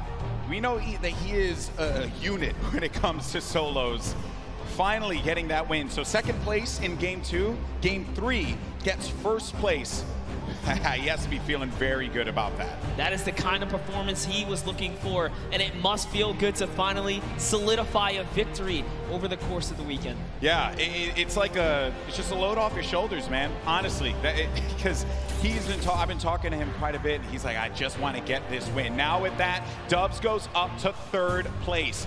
At the top, though, Sky, he managed to make it to the end game, as well as Booga. So, our 3 winners, 1, 2, and 3, in the order of which they took their victories. Game yes. 1 was Booga, Game 2 was Skype, and Game 3 was Dubs. 19 points, 1 point shy of taking second, and Booga, way to hold on to that positioning at the top of the mountain. King is still here too, as is Psalm, as is Commandment. They've all been in the running, but that was a great fight to see the West and the East clash in those final moments. I love it, man. I love it. Another, we look here at 11th through 20th. Epic Whale, Fwexy, and Issa all managed to get up in the standings here, as well as Left Eye and Wakey. Oh, what a game that was. Game 3 did not disappoint, but I did get word that we have Dubs standing by with Jordan Fisher to get his thoughts on that win. A massive, massive victory royale for Dubs here, a definite crowd favorite. A lot of people really excited to see you play today. 2 games in a row, 1v1 situations. Obviously, you're playing for placement here, and we're seeing this action happen in real time. Your baller maneuverability, you're staying in the baller for so long, obviously helped you win that right there at the end. Yo, the Rockets are coming down on you hard. What are you thinking in this moment? You're trying to get high ground. What's going on? Last game, I was just purely playing for placement and try to hold out in the ball, and it worked. Obviously, we got that victory. Okay, going into these next matches, you're sitting in a pretty great position right now, if I do say so myself. What are you thinking? What strategy going into this right now? I'm just going to keep trying to play consistent, and I should be good. Golden Boy, Monster D-Face, it's feeling amazing down here. How's it feeling up there? I think the feeling's mutual, my friend, because these have been excellent games. I love duos, right? You and I, we talk about all the time, right? We love casting duos. but there's just something special about when it's just you, the game, solos, competition, the way Battle Royale was meant. Dare I say, to quote Dr. Lupo, the ultimate Battle Royale experience. There's just no room for error in solos. There's no, buddy there, no battle buddy to come pick you up when you get dropped, when you get sniped for making an error. You cannot make a mistake. And we saw this sign earlier today. The Dr. Lupo is not. He's not old. Hey, dad fam out there. He's just a little elderly. That's all it is. As am I. So what a game that was. And I understand though we actually have Cam standing by with a special announcement. Sundown, what's up? Thank you. Thank you so much, Golden Boy and Monster. And while we're here in the midst of the largest Fortnite event in history, you're probably wondering what comes next. Well, as we said before, competitive Fortnite isn't going anywhere. Once Season 9 wraps up and we move into our next season, we'll be debuting the Fortnite Championship Series. This will give players a chance to compete against the best of the best, where every single result matters, with a leaderboard to track results over the course of the season. Follow your favorite players on their quest to become the first season champions with millions of dollars at stake. Now, this is just a taste of what's to come, as we also plan on stepping up our competitive efforts across the board. So keep your eyes peeled for more news as you root on your favorite competitors in the back half of the matches. Golden Boy, Monster, back to you, gentlemen. Well, that's awesome. I didn't even know that was coming. Oh, look at you. That was pretty dope. Fortnite Championship Series? Can I just say, did you hear that? Every placement matters. Wait, is this something you guys have been wanting or something like that? Oh, this is awesome stuff there. It's obviously not going to stop, and we're glad that that is the case. But focusing on what's at hand right now, Fortnite World Cup Finals here in New York City, and just a reset here. I'm Golden Boy along with Monster D-Face, and this has been quite the day. 3 games so far, did not disappoint. In Game 1, we ended up seeing a huge victory from Booga, who managed to pull it away in glorious fashion. And then Skype in game number 2, just outpositioning Dubs. But Dubs got his redemption and picked up a Game 3 win just now. He said with Jordan that he wanted to remain consistent. He's been playing the baller play. There's a lot of strategies that players can implement here in competitive Fortnite, Monster. Yeah, you saw Dubs, Game 1, tried to get a little bit more aggressive, opting in to take that fight over by the Greasy Lake, and it did not pay off. So he took his lesson, took his little, spanking, I dare say, right there. He's like, all right, you know what? I'm just going to stay away from that guy. You got to respect him on that rotation. He switched it up, and now he's finding himself in endgame. And that is the kind of adaptability you have to have as a Fortnite professional. Yeah, it's necessary. 4-time qualified solo player is Dubs. And what I mean by that, when he qualified the first time for this event right here, he queued up again. Each week the solos competition was available. Did again. And did it again. And then did it again, and then did it again. That's how good he was. Everyone doubted him. No one knew who this kid was. And then he shocks the world. That, my friend, is undisputed. But the next game is going to start up. Game 4 about to begin. New York City, come on, let me hear you. It's about to start. It's about to kick off. These players need your energy. The battle bus is getting loaded. And look at everyone in the stands. What about that Marshmello concert earlier today? Incredible stuff, that live performance from him. You love to see it. But this has been a wild day thus far.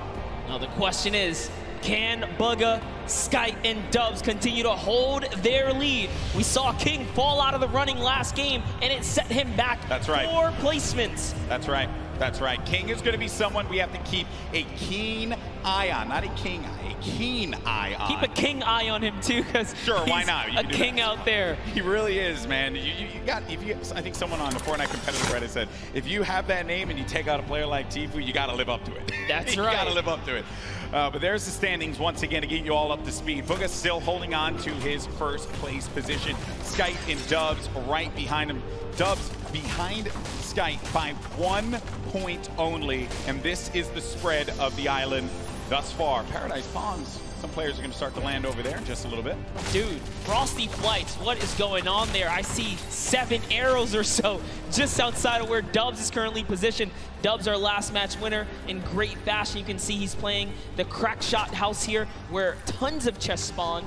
I'm also noticing over at the block, I saw another player there. I did not expect that, another body by the block, but he ended up disengaging out of there. And Clarity G off screen, Legendian as well. They're going to be some of the first to fall in game 4.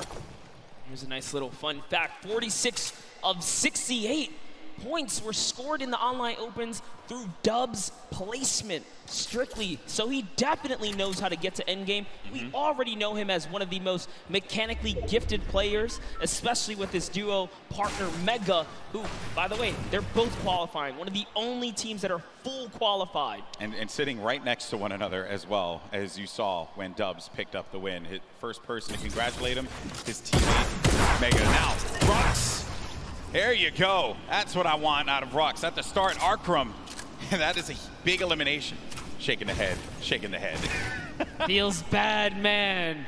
Oh, and when friends collide, ouch. Yeah, that is a rough one. Then you got Nix and Niddle. Nix, a Brazilian player. He was clinical during the qualifiers. Always seeing him in the top 10 each and every week that he played. Everyone in the region, everyone in the Brazil region knows how good Nix is. There's one player right below him, and maybe Niddle is going to experience that for himself. Nix does have that life lead here. We'll have that shield advantage. Niddle a little weak on the HP side as well. Listen, Nix is here to show why he's the first qualified solo and duo player from the Brazilian region. There's only a few players who have the title of being fully qualified or double qualified for the competition here. Nix is one of them. He's hearing all that movement up above him. Niddle does have the high ground for the time being. He goes in for the challenge, and that's Nix doing it for the region, doing it for Brazil. More cowbell, please. Nix versus Niddle. Nix comes out on top. He wiggles his finger at the camera and says, no, no, not today. Snobby Shores is his home here. And the good news is he won't get eliminated right away after he does a little motion to the camera. Yeah, I love you, buddy. You know, no instant karma for him. No instant karma for him.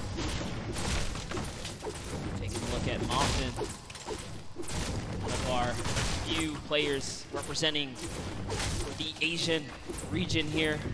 Japan as well, 15 years of age. Got a lot of great players from Japan that have joined us in New York City this weekend. Tons of young competitors. We saw a great performance from Sinnoh and O-King yesterday, but Letwike and Twins, they've really been going at it here and in Paradise Palms. The only players here, so the winner of this one's gonna take it all. 7 builds for Letwike currently. HP, little dire. Twins also gonna be in a rough spot too, and then won't get an opportunity to be able to pop that big potion there unless he goes for it. Okay, he's making it happen. He's going for the big potion pop, and he does get it. That's gonna give him a slight advantage in this fight. The difference was no hesitation here as Letwike is going back in it, even with the health disadvantage here. Oh, that shield's gonna be gone out of that one, Monster. Let does go up above him, and no! Twins got caught looking, and that's Let, who will benefit with that Chug Jug. I'll tell you this, so much confidence. Confidence is key when it comes down to these PvP battles. He just went all the way. He was committed, and he was, you know, hell-bent on getting the win there. But Ghost Issa, we haven't seen any Shifty Shafts action all weekend long. Good to see Ghost Issa here on the main stage, as he deserves as much love as anyone else. What's he gonna do? How's he gonna represent for himself and his fans? It's a battle, cross-regional battle here between Moffin and Issa. Moffin from Japan, putting this region on the map, perhaps. Issa, well-known player in the space. He's been at this for quite a while. Off screen, you just saw King's name in the action feed against Teak. Another shot, actually. Issa getting third-partied, and sometimes when you're in these fights, you just don't expect when another player, they're gonna hear the gunfire, so they're gonna try and push the fight, maybe get an advantage out of it, and it's Mega! Mega marches on in and gets the better of Issa. Now it's gonna have to deal with Moffin. Does not have that floor quite yet. Moffin's holding it down. Does he get the hack through? Moffin goes in for the fight, but that's gonna be another one. Number 2 for the Mega Man. We wanted some Shifty Shafts action, and we got it right there. They are just unfortunately in the warpath of Mega. He lands right outside of this area. Good on him to rotate through here and catch him off guard. Here's a nice little replay from That was Teak. That was King the taking out Teak. Yeah, the King elimination on Teak. Huge for him. All right, Unknown Army. We touched up on him in his pass earlier today. At one point, he was actually somewhat shunned out of the competitive discourse for being too aggressive. Little did he know that was the perfect way to find himself here at the World Cup stage, because it was all about pushing players and getting eliminations. Everyone has their opinion and strong opinions on within the competitive community. I'll tell you this, he came right back as being everyone's, favorite friend all of a sudden. That's good. That's good. Obviously, it's, this is a competitive game that is still continuing to evolve and grow. Players, trying to learn one another's personalities and stuff. I understand we do have a replay, though, from one of the other eliminations that had happened earlier on. This is Pika. Look at this, Pika jumping forward, finds one in front. That's the third party, and this player now having to look at Pika, but that was nasty. Pika made him pay. Pika ordered a quick two-piece chicken nugget, and Aqua was a part of it. That's so Deep fried him. unfortunate. Aqua's really been struggling so far in the solo competition, but I'm sure it's a breeze for him now, being that he had such a huge day yesterday. But jumping in with Zayt here. Right now, Aqua's playing with house money. That's what we like to say. Huge performance from Zayt yesterday, but unfortunately for him, not going to be the case in Game 4. Hood J, his first elimination is on to one of Fortnite's greats, Zayt. But the fight continues against Dracons. It's an artillery strike right here, and Dracons is going to have to back up here. As Hood J is going to get a moment of peace because he's in the lowest level. He doesn't have to worry too much. Dracons trying to axe his way through the middle, and he's a ton of loot right there. That's his loot, respectively, if he can snatch it really quickly. But no, he's more focused on this battle right now. And sets up a cone as well. And Dracons, from the Brazilian region, so there's just aggression. That's what they do. They'll go after the fights, and they want to get in your face. They don't care. They don't care what region you're from. Absolutely loving the rhythm right now. He's really messing with the cadence of his axes, but he's going to get punished. And now he's the one who's on the defense right here as he backs up and takes the defensive stance to go ahead and heal.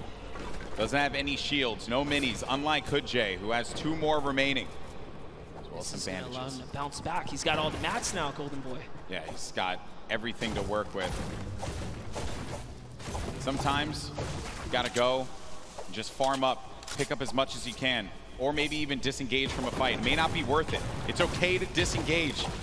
Play the safe game. There's no reason that you got to get aggressive, get in their face. We understand that is what the region likes to do, but in this instance, hey, you're playing for the long game. Yeah, and I talked with Macwood and Calculator in the Players Lounge for a while, and I asked him, what do you do if someone disengages? Do you respect a good disengage? And he says, it depends, If both of you guys are in a weird situation, they'll give it up. There's no reason for you to go for a fight that you're just not comfortable with. Crew, though, he's looking for a fight right now. Has his player playing a little defense, but he ends up getting tagged, and now it's going to be him on the back foot. Has to take a moment, pop a mini. That was a best-case scenario for him because he still has a full whites here. He did not lose normal health points. It was just his shield that was ripped off there. 2 quality players right now, scrambling against one another. Pika, get rid of the trees so that you can get above. You also get a little bit more resources out of this, perhaps. And it's right in front. Oh, man, played around the corner there. And then Pika, he just had that brief moment to move away. Saw him move ever so slightly down low. Just saw the tip of his head. This is an intense battle, Pika versus Crew. Crew, a double qualified competitor here. Didn't play in the duels competition yesterday. And of the 2, he's the one who just goes in. He's not the IGL. Let's see how he can handle himself here when just playing solos now. And he's in the zone. He's found himself in the zone. Yeah, they're going to get ticked for 1 in the zone, and they're pretty far from it. He doesn't want to play off that camera angle, but he's going to chuck a brilliant grenade right there. It's going to open up the box. Now you're inside of the Storm Monster. What do? You're engaging in this fight. You're losing health little by little. What's the play now? Oh no! Got the med kit, but he couldn't connect. The play was just to go for it. Pika gets the better, but he's going to continue to tick for health.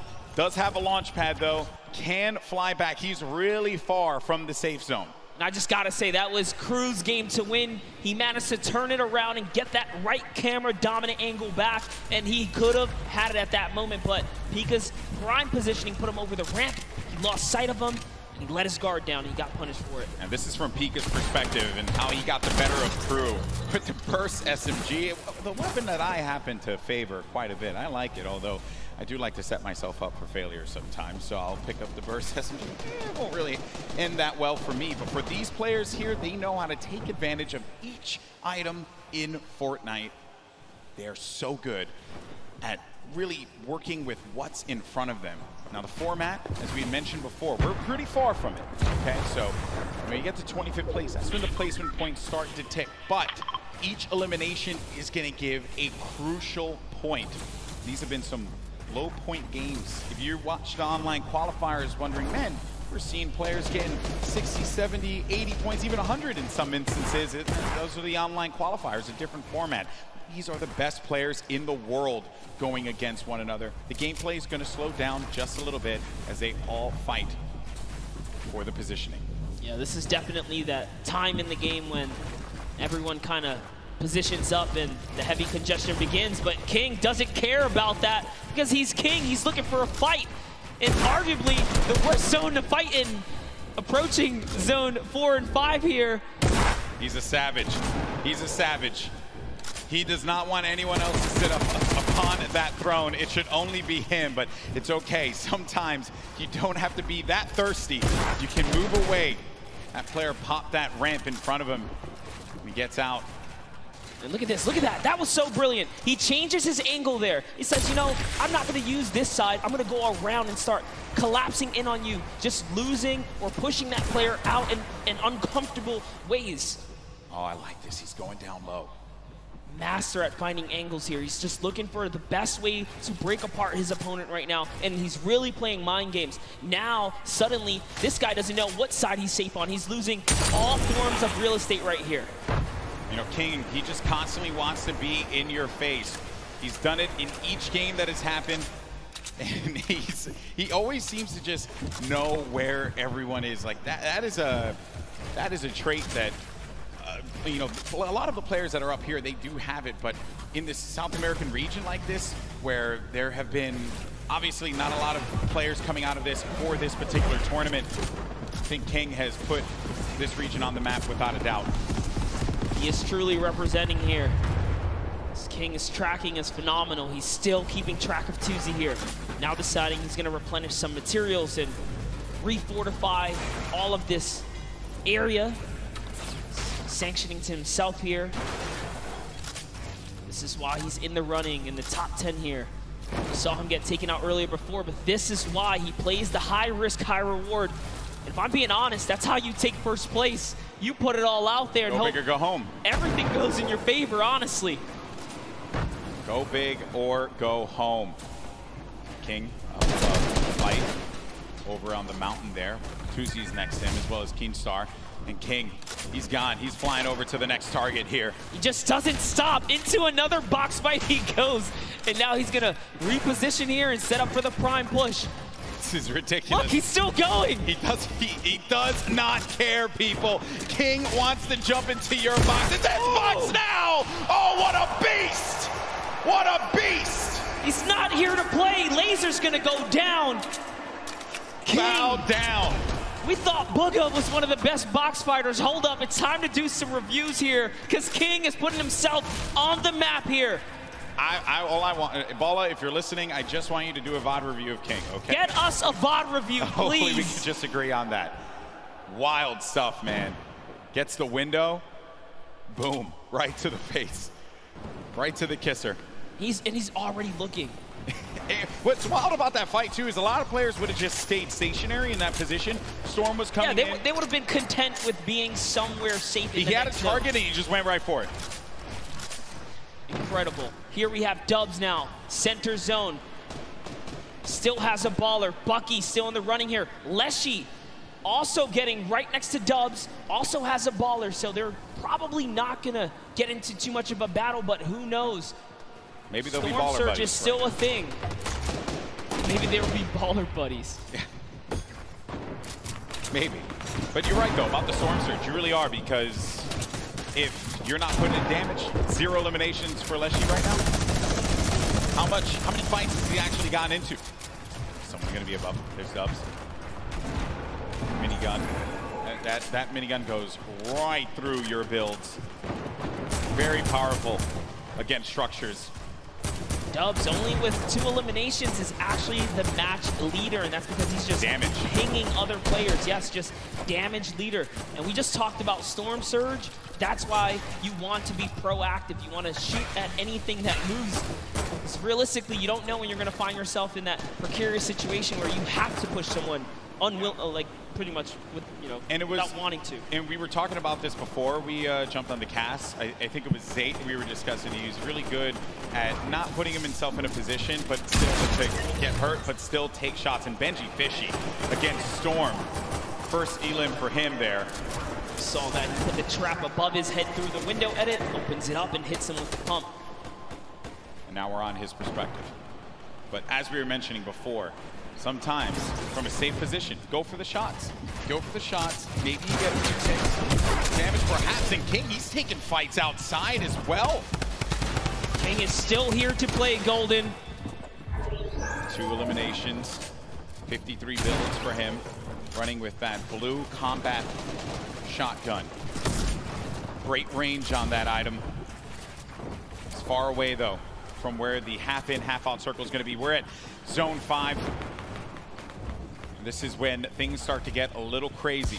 What does King have as an option here? Is he looking for people on the move and then punishing them? Maybe trying to get the community launch pad, perhaps, if someone throws that down. What is he looking for here?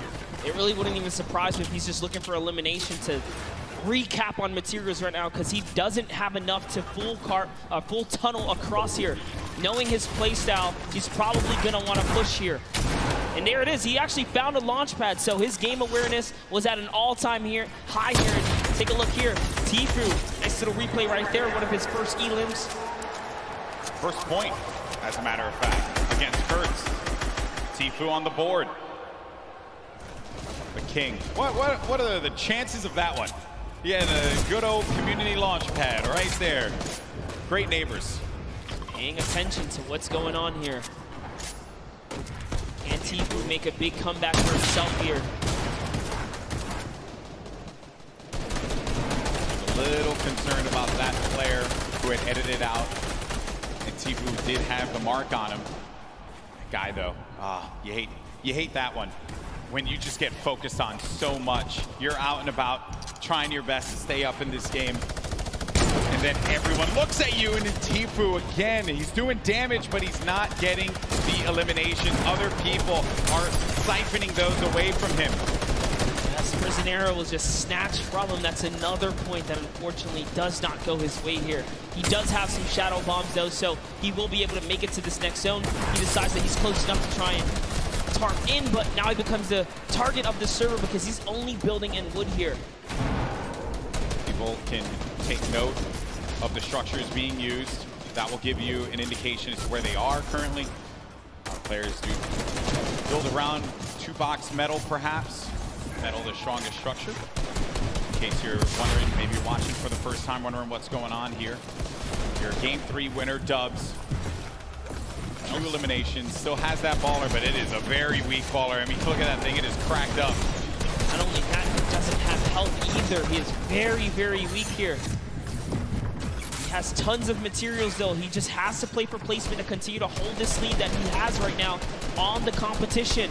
King gets taken out by Mongrone, fortunately, right there, and Bugga is still in the running here as he catches Quexy, and the kill feed is lighting up right now as players are dropping, and we're approaching placement points finally here. We're getting very close to it, Monster. Once we hit 25th place. Everyone's going to start to earn some points. Right at the side of your screen, 3 points for everyone still alive, but Dubs, and we mentioned it, that baller was in dire straits. It was not going to be able to survive another rotation, and neither was he with the HP that he had currently. Then the rotations, everyone's starting to move here. They have some shadow bombs. They're going to use those and get to the other side, get to the safe area, build around and protect themselves, and hope that they can continue to gain more placements as we take a look at the overhead. That's right. He was holding his breath because he needed to get that top 25. He didn't break it through in time.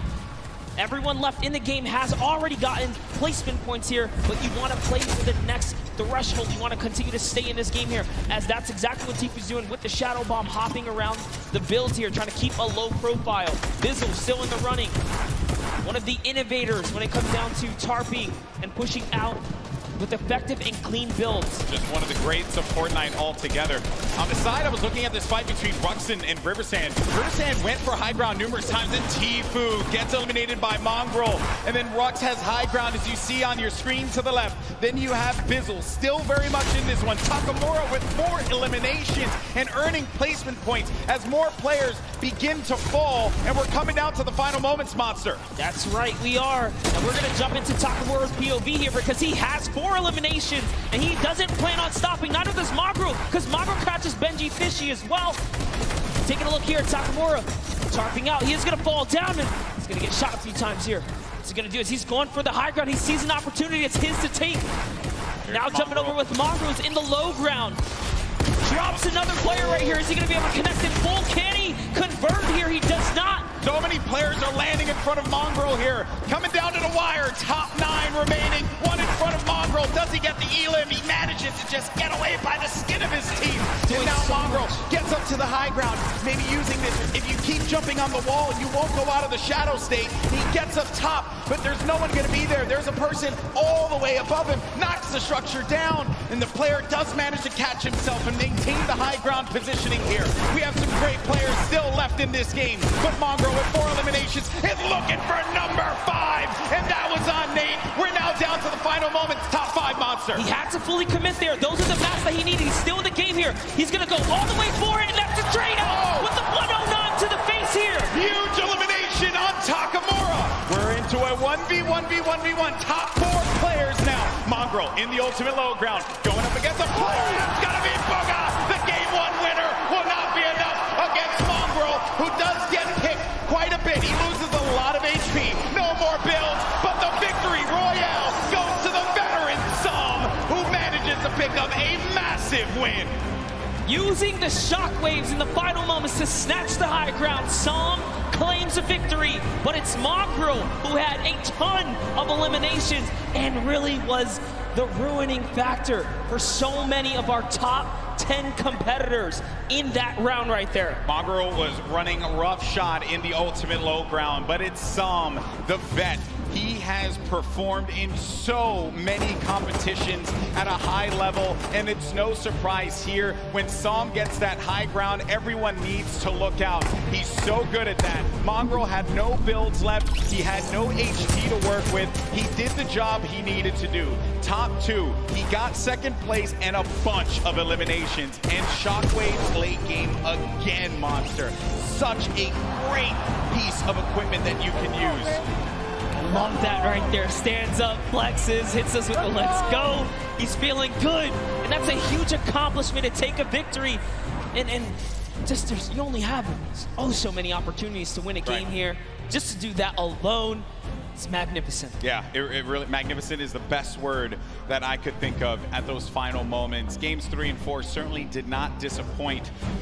Oh, that was a wild, wild game. Here are the standings, though. Booga still holding on to first place. Look how far ahead he is. 8 points currently, but Som now jumps in to second place. Nate in third. Riversand, who's managed to put together some great games, is in fourth. Rux as well. Epic Whale in sixth. Skite and Dubs get knocked down to 7th and 8th. And King, who has been very aggressive, is in 9th. And then Peter Pan from South Korea in 10th place. Doing so good. The last player we saw in 11th place, Epic Whale, shot himself up to that front page, guys. So don't count out Andretta, Benji, Savage, or anyone else here in the top 20 because they have what it takes. Look at how close the point threshold is. Yeah. Everyone is in the running for top 10 right here, and that's life-changing prize on the line here. The stakes are so high. Yeah, the gap is so small, and these players have the capability of being able to get into the top 10.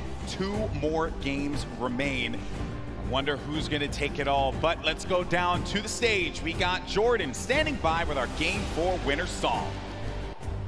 And a huge Game 4 win for Psalm. Now sitting at 2nd place in the standings, feeling really, really good right now. We're just talking about that high ground take. You said, I didn't think that it was going to work, but real domination right there at the end. What was your thought process going up against such a stacked final 10 people? I mean, some of the players that were there are all capable of clutching this up. After I got the high ground, I was just focused on playing safe, make sure I don't lose the high ground, make sure, no one impulses up to take my high ground. And then, I let everyone on the ground do their thing, and then I clean up. And the cleanup was real. Back to you, Golden Boy and Monster D-Face. Always a pleasure to hear from Psalm, a veteran in competitive Fortnite and doing it once again. No shocker there. You take the risk, you make the bold play, and sometimes it pays off. And in that instance, it definitely did. He's coming out quite pretty from there. I believe, was it 2nd place, currently in the standings. That was a nutty game, man. He's been in top 10 this whole time. Since the competition has begun, he's been chipping away at placement. And that last one was a huge victory for him. And that is exactly what he wanted and needed here to keep him relevant. Yeah, so many great moments in that game. And while we had the best seat in the house, there were some moments that maybe we didn't catch. And the good news is we got one of the best VOD reviewers in the game. Ball is standing by to break it all down. Thank you so much, GB. Yes, we have 2 games remaining, and it looks like Psalm and Booga repeating that first game success early on. They're going to move forward at the top of the leaderboard, but for now, we're going to take a look at some of Rux's performances and some of his shots that pushed him up to 5th. So while we roll these clips, Rux, in the end game, first, he set himself up brilliantly in the early game against Arkham. We've talked about Arkham a number of times. This duel has been going on every single game here. Rux takes the better of Arkham and gets the loadout that he needs to push on forward here with the infantry rifle and the combat shotgun and heals to boot. Only 1 mat remaining through this entire time. Doesn't quite get those mats after finding the elimination onto Core Gaming, so he's working through old structures here, other players' structures. And that's when you start going sneaky beaky mode. He stays crouched, make sure that no sound is coming through for that elimination onto Slaya. He had high ground in this position. A nice shot there onto Light. Unbelievable flick shot with the combat shotgun. And then this is when I believe it was somebody else took high ground here. Beautiful retake. It's Stompy. Rux brings himself up into 5th place with that. We'll see if he continues to climb. But for now, we've got 2 more games to go. Gentlemen, back to you. Thank you so much for breaking that down, Bala. Rux, who has been time and time again showing up in the top 10. We always see his name, whether it be solos or even in duos, along with his teammate Pika. They always have great events. So no shocker there. But this is, what a wild ride, right? We've been on 10 weeks up until this point. All these players from around the world. I love looking at that top 10 as well, man, because it truly is a great international game that we have here with Fortnite. Yeah, you saw it unfold. Like, who would have thought King would be the man to show up today and be, like, honestly, the energy for the arena here, because he has had some of the wildest moments so far in his journey through this World Cup weekend. Yeah, that's right. That's right. It's been a wild ride here, but that's going to do it for myself and Monster D-Face, the Boricua boys. There we go, brother. Always a pleasure to cast with you. Now we're going to go to a quick break. When we come back, Courage and Dr. Lupo take the stage one more time, and then we crown our Fortnite World Champion. We'll see you in just a few.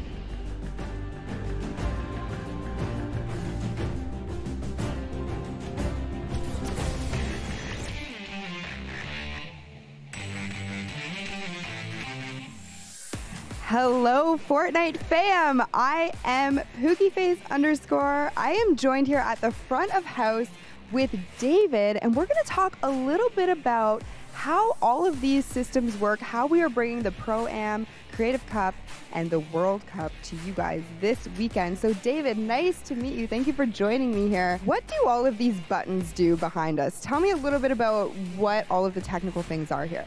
So basically this is controlling all of the lighting and all of the video for the entire show. We're pushing out all of the videos that you see on all the screens, any camera shots that go up there. And then we're also making sure that all the lights are at the right levels for player faces and everything else. So it's your job to just make everyone look great, is technically what you're saying. Absolutely. Now, I know that you have some facts about the lights, the LEDs. Give me a little bit of some factoids about how all of this production pulls power and, what goes into all of this. Absolutely. There's about 1,200 lighting fixtures in the room currently. We have about 18 4K video outputs to go to all the big screens. We're running about 98 million pixels worth of video space, and it's taking about 2,000 amps of power, which is about enough to run about 15 homes. Thank you so much for taking the time to speak with me today, introduce me to all of these working parts. But there are so many more things that go into all of this. So when you guys are out in the stands watching the World Cup this weekend, you have David to thank for everything.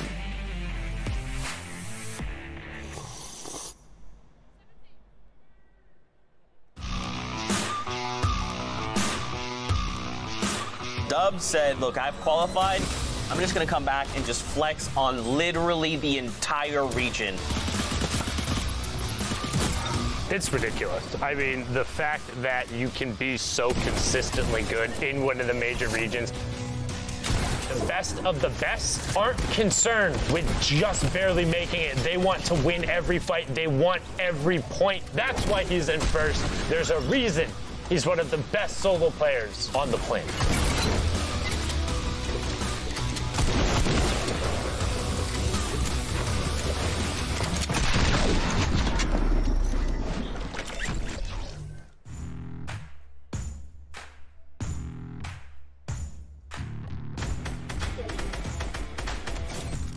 안녕하세요. 저는 이제 팩스폭스라고 하고요. 저는 아시아 서버에서 이제 뉴욕 진출했고요. 이제 나이는 17살입니다. 저는 이제 위크 1에서 이제 처음에 솔로 4연승을 해가지고 초반에 이 점수를 거의 다 따가지고 그냥 후반에 맘 놓고 하고. 4 victory royales and he averaged 8 elims, obviously first place. That's unbelievable. 이제 아시아는 스크림 같은 게 없기 때문에 저는 연습을 제대로 별로 못했기 때문에 아마도 일단 운에 맡겨야 될 것 같습니다. Hi, New York City. Oh, okay, Factlocks. I'll take you out for a good pizza. I know a couple good spots. 이제 한국에는 포트나이트 유저가 별로 없는데 진짜 응원하겠습니다.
Hey Fortnite fam, BallTW here to get in the nitty-gritty of competitive Fortnite. The final circles in competitive Fortnite are packed tightly with both action and players, all fighting to get the victory royale. Let's introduce one of the most common techniques used to outlast your opponents in those congested final zones. What is tunneling? Also known as snaking or pathing, this is when you build a protected tunnel while running away from the storm and into the next safe zone. When these safe zones get so small, this becomes very, very important, as there can be opposing players on all sides of you. Here's an example of the most basic tunnel, the straight tunnel. From your base, you simply build straight towards your destination straight ahead of you, with a floor piece below your feet and above your head. This is the most basic and also dangerous version of the tunnel, since you're not covering horizontally. You're exposed from your sides. However, you save materials by doing this. The materials you spend covering your sides quickly add up. Then, if you need to go diagonally to get where you need to go, you'll often see players do the diagonal tunnel. At its most basic, it's very similar. You're just changing directions as you go, once left, once right. This is very useful since sometimes you'll encounter enemies that you want to get away from on the road to the Victory Royale, or the next safe zone is in a diagonal direction. So just change directions and move, but make sure to stay safe from the storm. Now we talked about how you're exposed from your sides. In both versions, you can add walls to either side, or both left and right, or even in front as well. This gets really hard really fast, and this is why it's so impressive that not only are these high-level players tunneling so fast and without error, but at the same time going for crazy plays on unsuspecting opponents to rack up elimination points as well as placement points. It's a lot to take in, and oftentimes they do things so fast that you can't even keep up. Watching players like Cease, Bizzle, Mongrel, Benji Fishy, and all the players playing in the Fortnite World Cup Online Open play from their tunnels can be jaw-dropping. So there you have it. Tunneling, one of the most important skills in competitive Fortnite. It's pretty simple at its core, but at the high pace of these congested endgames, it gets complicated. That means you need to practice, and make sure to hop in creative mode and do just that. You can practice it in the open on your own island, or use one of the many amazing pre-built training courses that creators have made. This was BallTW, and we'll see you in game.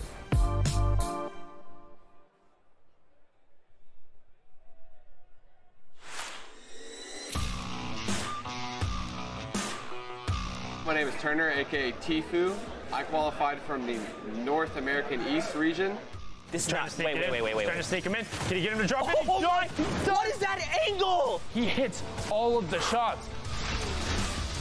The day I qualified, I was pretty hyped. I didn't even believe it was real at the time. I don't know. I was just kind of streaming, grinding, doing my own thing, and I tried my hardest and succeeded, I guess. Landing all the way up top, drops in. 100. Follow through on the shot. Literally reading my mind.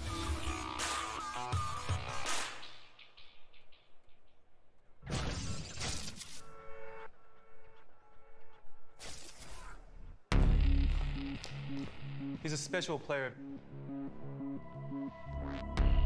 A generational talent. He has qualities that not a lot of young players have. So mature, so dedicated, very rare to see.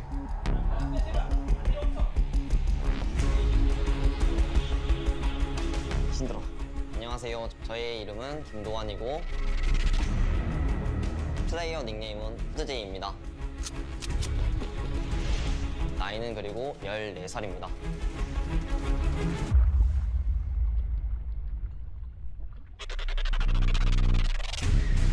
He's disciplined. Jay drops down. He's focused. That was an ambitious play. He wants to push it. What a charge through the box in there. That's what he needs to do to become the best.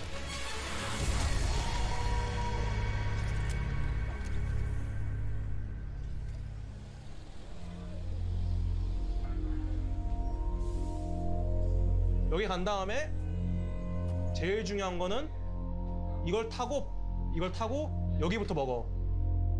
요 지금 이쪽에 그 상자. I'm Juno. 이거부터 먹고. I'm the coach for T1's Fortnite division. 그 페이탈은 여기 안 밀어. 여기는 거의 완전. I first met Jay when he was a free agent. 제일 베스트가 아이스크림 먹고 아이스크림 안 He's the youngest player in our team.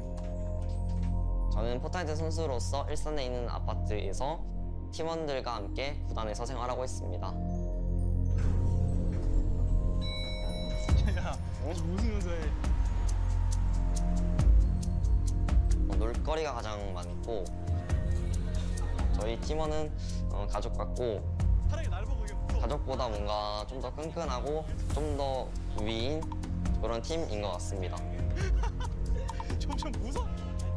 The team really looks at Jay as the little brother that everybody wants to take care of. 저는 일어나자마자 바로 옆방에 있는 연습실에서 포트나이트를 할 수 있다는 거에 대해서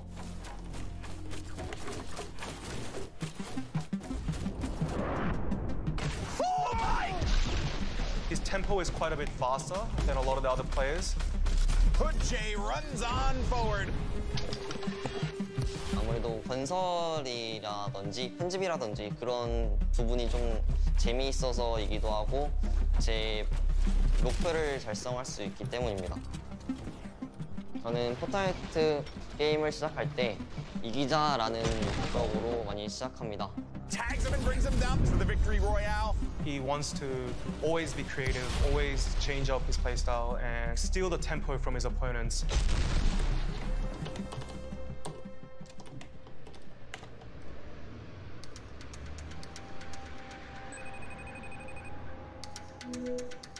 여보세요, 엄마.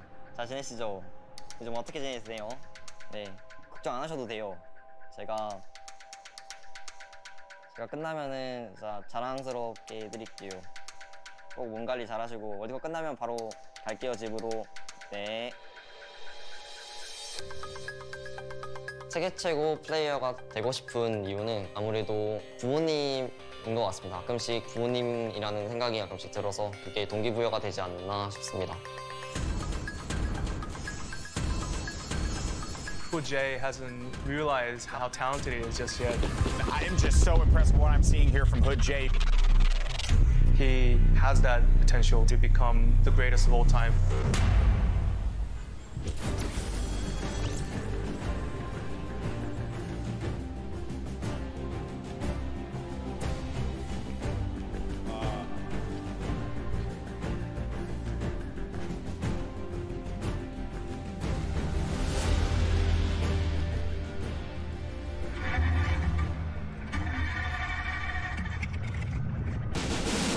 Ladies and gentlemen, it all comes down to this. Millions watching across the world. On the biggest stage. Every single player out here, an absolute gamer, Jack. We've never seen anything like this.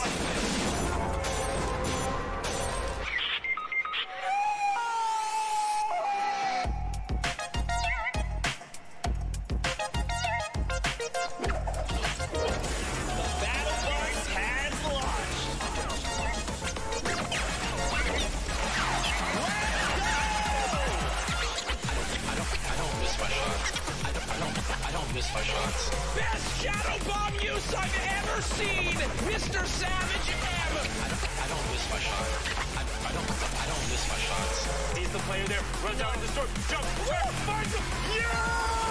Qualifying for the World Cup was a major step for me to actually help out my family. I'm so happy we made it. This is literally like a dream. I was freaking out.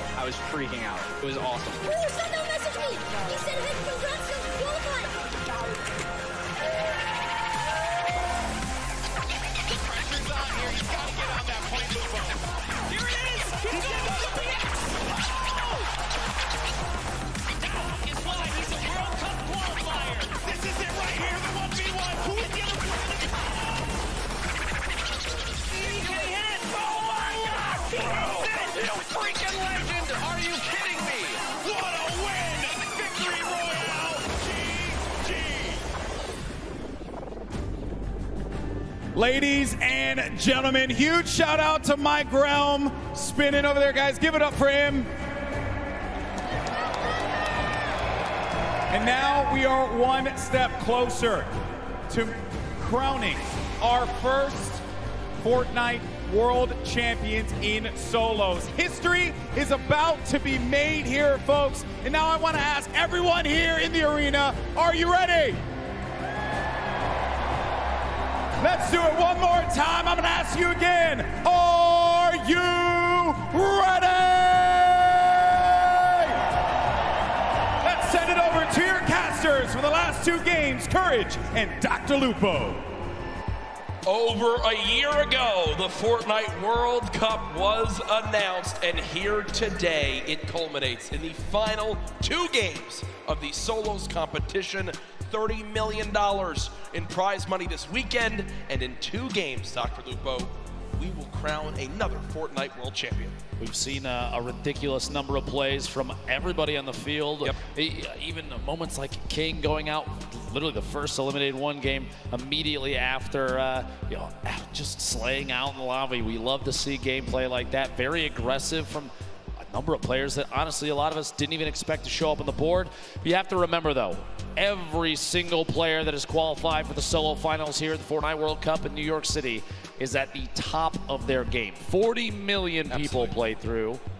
This is what's left, the best of the best of the best. We know the storylines continue throughout this lobby of the 100 best players in the world. We have 2 games left. Our standings, well, they're very close, and Sundown's going to update us on where they lock up. Thank you so much, Lupo and Courage, with only 2 matches left to decide who is the world champion solo player, who is the best of the best of the best. We're gonna take a look at what the standings currently look like and what needs to happen. So the first thing you're gonna see right away is the runaway train Bugha up top. 1 victory royale, leading the pack with 15 eliminations at 37 points, 8 points clear. But we talked about it a little bit yesterday and a lot during the qualifiers. What is a reasonable game to expect? We've seen a lot of the victory royales today actually coming from more passive players. They've been getting around 11 to 12 points apiece. We've been seeing high volume eliminations happening in the early and the mid game. But right now, looking at this board, Peter Pan sitting in 10th place right now is just off of the mark. He's 16 or 18 points off. With a reasonable game, he could challenge towards that. Let's take a look at the second page, because then from 10th to 20th, it is a 4-point difference. Mongrel with a fantastic performance in the last game pushes himself into contention, and this top 20 is the line where you will see an increase in that prize bonus. You want to be at minimum on this page when all is said and done. 2 matches are left. We have already seen world champions crowned in creative and duo. Who will be the ultimate victory royale and who will take home the title? We're gonna throw it back inside and see the final 2 matches. Lupo, Courage, let's take it home. Thank you, Sundown. The standings so close, all for the coveted trophy that you see on your screen, the title of Fortnite World Champion. 15 million just for this solos competition, 3 million for first. With 2 more games left, who do you think comes out on top? I would love to see the 13-year-old from the South America, King, show up big. I mean, he's put on a fantastic show thus far. You have to remember, just 1 slip up, 1 bad game, that's not enough to take you out of the lead. He very easily, a solid high elim game, a top placement, doesn't even have to be a victory royale at this point. With how well he's played. He could make his way to the top with ease. Can anyone catch Bugha at the top of our leaderboards? The lobby is ready. Ladies and gentlemen, the battle bus launches in 2, 1. Game 5 underway of the Fortnite World Cup Finals Solos competition. Can they catch Bugha? His lead remains from the incredible shockwave plays earlier. All 100 players in the biggest day of their entire lives fighting for their big share of the, well, $3 million first place spot, 15 million in total. From last game, saw him a last-minute clutch there. Took home a victory royale. We're going to watch his drop in here as well as everybody else near the top of this board. As we go into these later matches, folks, keep in mind we're going to try and keep an eye on those that are closest to contention, that world champion position. Very, very important to know that. Go to the board there, you see 4 of the 5 llamas in the very south edge of the map, starting at Salty, all the way down to the east of Happy Hamlet. 1 more all the way to the top middle. Those getting picked up early are very, very important. A baller for Psalm already at the beginning of the game. It's like he may have been the only one to drop up here. And are you kidding me? A Jug, a proxy grenade launcher. I was like, sure. He's only averaging 1 limb per match, you see, but he's in 2nd place. So the value's so key for placement. Has placed in the top 18 of every match. So we played 4 games. That means he's gotten placement points in every single match so far, Dr. Lupo. It's a big reason why he finds himself in 2nd place. To be that consistent in this lobby, absolutely insane. Gotta break 25 to get those points. Arkram, Rux, fighting out in Westworld, as people do call it, this desert town. Arkram has had a couple games where he's just basically got fried right off the start. Can he turn it around right now? He was top 15 earlier. Doesn't seem to be the case anymore. Rux, who's gotten the better of him a few of these previous games, having to back on it for a moment as that airstrike did come down. Don't count him out just yet, though. This drop, honestly, one of the loot heaviest in the game. You have a lot of materials as well. A player like this, he gets in a good position, maybe even takes out Rux, doesn't have to fight anybody else down here. He can climb his way out of here with ease. 9 grenades in Rux's inventory. If he can somehow bait Arkram into a bad spot and use those to his advantage, it could be the thing that swings the tide in this battle. Hasn't thrown the Chug Splashes. I was going to say, wondering when he was going to begin to throw them, but there they are. Chug Splash is down. 0 limbs still, as you'd expect, as he's still looking around for where Arkram could be. Maybe the hope to save those. We didn't have to necessarily use them just yet. Big anticipation of combat before you know it, or at least the chance of it. I'm going to throw those down real quick. 40 HP shield. These two just kind of at a stalemate at the edge of the map, waiting to see if there's an opportunity to make a play. They are outside of the safe zone quite a bit. So at some point, the zip lines or even the quad that spawns here might be the key to getting all the way into the safe zone soon. Grenades going out, but beamed. Rux takes quite a bit of damage from Arkram, and aggression begins. The build up, and he's going to try and take the high ground. Shots from Rux, no contact just yet. He's going to have to do some damage before you know it. Only 96 HP is not going to necessarily be enough against a player with accuracy like Arkram's. But he does have the combat shotgun, which is the ultimate tool this early in the game. Rux still at 96 health, has those grenades in his back pocket. Hasn't thrown any more yet. 15 builds still remaining. A very intense fight for these two. The shot comes through. Down to just 41 HP. Rux versus Arkram. Who can come out on top? Rux still with high ground. Arkram down below. Will he begin to throw these grenades? It doesn't appear so. Only 6 builds left. And remember, with only 2 games remaining in the competition today, this could spell disaster for their final performance. Arkram popping 1 shield. Definitely has a major health advantage, but still, height can make all the difference as he has the combat shotgun, but looks like for now he'll just back on up. I was anticipating if Rux had made a tag, if he'd gotten damage on Arkram down at the bottom of that building, I would have expected a push, 100%. A chance to pick up the 50 HP or shield because of Siphon. No damage dealt there, so Rux decides to opt his way out. King, one of our high elim players, 35 HP, gonna try and get that med kit off, but he can't quite. Time to fight it out. A little bit of a build battle and see who can take ownership of the walls. King building up and layering yet again. Oh my goodness. The shockwave. He's actually going for it. Are you kidding me? Lunezi goes down and King back up to 85 HP. What a play. On the World Cup stage. Yeah, the kid. He just shockwaved to the sky and tried to hip fire hand cannon his opponent. With 35 HP. Are you kidding me? With 35 health? Talk about confidence. It's such an insane play that it catches the opponent off guard. Stompy trying to push on in. I believe this is Dubs on the other side of the wall. Stompy gets the wall, gets the elim. Down goes Dubs. And also in the elimination feed, Aqua, our Fortnite World Champion from yesterday, has eliminated Tfue. Match 5 out of 6, 1 left. Those players, the 16 that have already been eliminated, they still have 1 game remaining.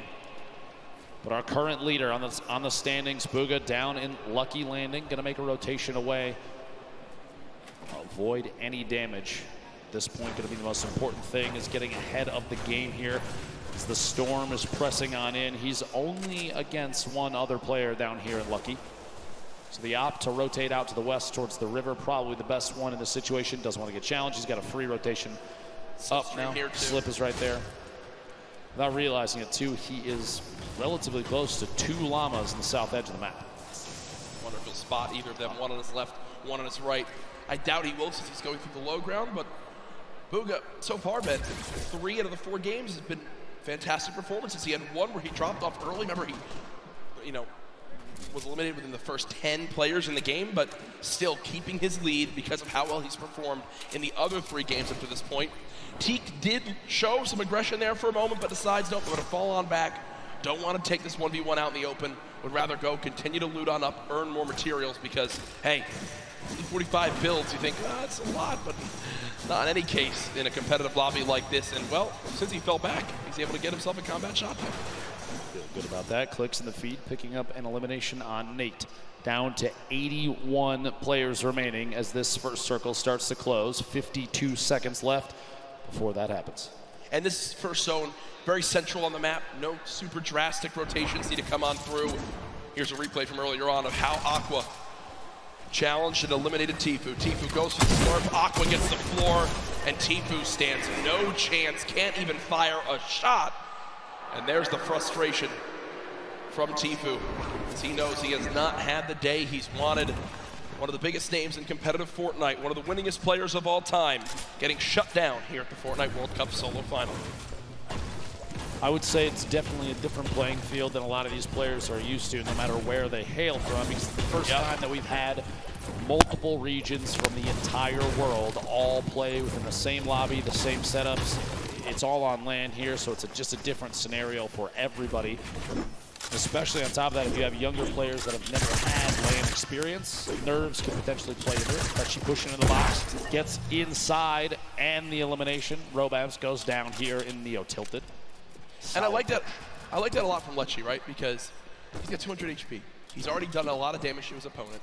He also does 23 more white damage, HP damage to realize, wait, I have a major health advantage as Bugha begins to dance on the main stage. But he pushes on in, forces the play, and says, you know what, if you have a trap, I'm still going to survive through it. You're so little HP that I know I'll eliminate you, even if I take 150 damage to the trap.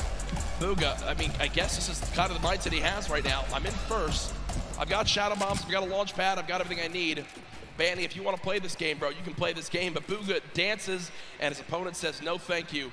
No dance battle for me today. I'll back on up. It's enough to pressure him to rotate. Imagine away. Dancing and scaring away your opponent. That's when you know you're good at the game. Whenever you dance, you scare me away too, Jack. Don't worry. 73 players remaining as Cease picks up an elimination. A reminder on the right side of your screen, the format for the day. Match 5 of 6. We have 10 points for a victory royale. You make it to top 5, it's only 7. You make it to top 15, that's 5. Top 25 is 3, and every elimination on the board is an additional point. And also keep in mind, ooh, a big 46. The white damage, a good signal for Bugha that player most likely won't challenge unless that's the only thing they have left. No pressure there. He's an opportunity to just rotate away cleanly. Another thing to keep in mind, you see right there, 40% extra materials when farming. You also have a max count of 500 of each material type. So you cannot carry 1,000 wood or 999 wood, 999 brick, 999 metal. No, it's 500 of each material type. Players building inside this new structure, the corpse of the monster that our glorious mech defeated to save the Fortnite Island. Hashtag team mech. Ooh, a solid hit there. Scalar gonna pressure from above, knowing that ramp was closing it off for just a second. Gonna try and take the wall to edit from above. Surprised he's not throwing a stink. Doesn't own it just yet. Very good question. At some point, that's gonna have to come out. Maybe pressure the player off of that campfire. Still can't get it. There it is. Still can't get it. These stalemates for taking walls, one of the highest pressure situations because you're on the verge of a box fight in which your opponent, you know they're going to push in. They have a trap that might take a wall and place it. Go for the shotgun shot, 160. The blue pump, very, very powerful. That's a 160 to the jaw right there. That's what people missed about the pump shotgun when it was vaulted. As we all know, recently was brought back into play, and for reasons like that, so good in the up-close fights. It's, for a lot of people, the one spot where it just completely outclasses all other shotguns. Obviously, 4 shotguns in play right now in competitive Fortnite. Storm Surge did pop up, but it went away almost instantly as this lobby has dropped a little bit quicker as things have gone on. People maybe getting more desperate, challenging more early game fights to see if they can get an advantage. Sam, who won our 4th game, using one of these big shields, and look at the inventory right now. Big shields, chug splashes, and I like that a lot. Sam at first decides, you know what, let me use this big shield. I'll get the full 50 health out of it. But because his opponent interrupts it, realizes, well, what's the lesser of 2 evils? That is popping 2 chug splashes, giving myself as much health as possible, and not playing greedy. I like that from Sam, a sign of a veteran player. You got to take what you can get, and that's a perfect example of it right there. At this point, he's waiting to see if there's an opportunity to sneak a shot through on the surface inside that ramp. He doesn't own it. Every time he does a little bit of damage, he has an opportunity to replace it, and he does, in fact, take it. Push on through, get the wall, goes for the edit, but a big shot from the other side, down to 71. Those chug splashes coming in big. He might have to wait, though, that last one. Don't know if he'll have time to use it. Pressure from the player inside. Rotating down, immediately popping a hole out and getting in his baller. Opts to not take that fight, and probably a very good call, seeing as how he took a ton of damage on the inside before he had a chance to move away. 110 total now. The baller's full HP, though. Here's Riverson. That legendary bolt sniper rifle. 175 total health to take a bit of damage right there. Often set up on the left side of your screen in a metal box. Really, no one can be challenging that. Fully built metal. It's just something that when you see it in competitive Fortnite with how little ammo you have, you're basically like, all right, I'm not bothering you. You're set up. I'm not bothering you. Just don't peek out and shoot at me, because it's almost impenetrable, it feels like, with how little time you have to shoot and how little ammo you wind up having in these games. A replay from earlier on. This is Smeeth in another one of these close box fights. Gets that ramp. Tries to challenge forward. Basically edited into the opponent's box. That's Hood J. And will get the combat shotgun. So a major upgrade from a common tactical shotgun up to a combat shotty. And I'm sure everyone that plays Fortnite knows just how good that is. But back over to Riverson, who's, well, rolling on through the river. I just have to say, I'm a little surprised that he opted to take the bolt over Shadow Bomb. Looking at late game Fortnite, especially in competitive, oftentimes you see stacks of players on top of each other and no opportunity for a snipe. The Shadow Bomb is going to be a mobility he's not going to have. The baller's gone now. Yeah, it's inside this box. I don't know why he didn't take the Shadow Jack. To be honest, I think Riverson viewed that as, all right, I have this baller. I'm going to play around the baller being my, well, Shadow Bombs for this game. And that's not the case. That was what just happened was the worst thing that could have ever occurred for Riverson. His baller's gone. He's got no movement items left, and now he's stuck on this mountain in a box fight. Just quick note, Epic Whale is currently in 6th position. Riverson in 4th, so this is a battle at the top of the leaderboard, stuck inside a box, up back and forth. And Epic cannot quite find the target. Riverson picking up a big leaderboard elimination right there. That is a moment where I think nerves gets you a little 100%. bit.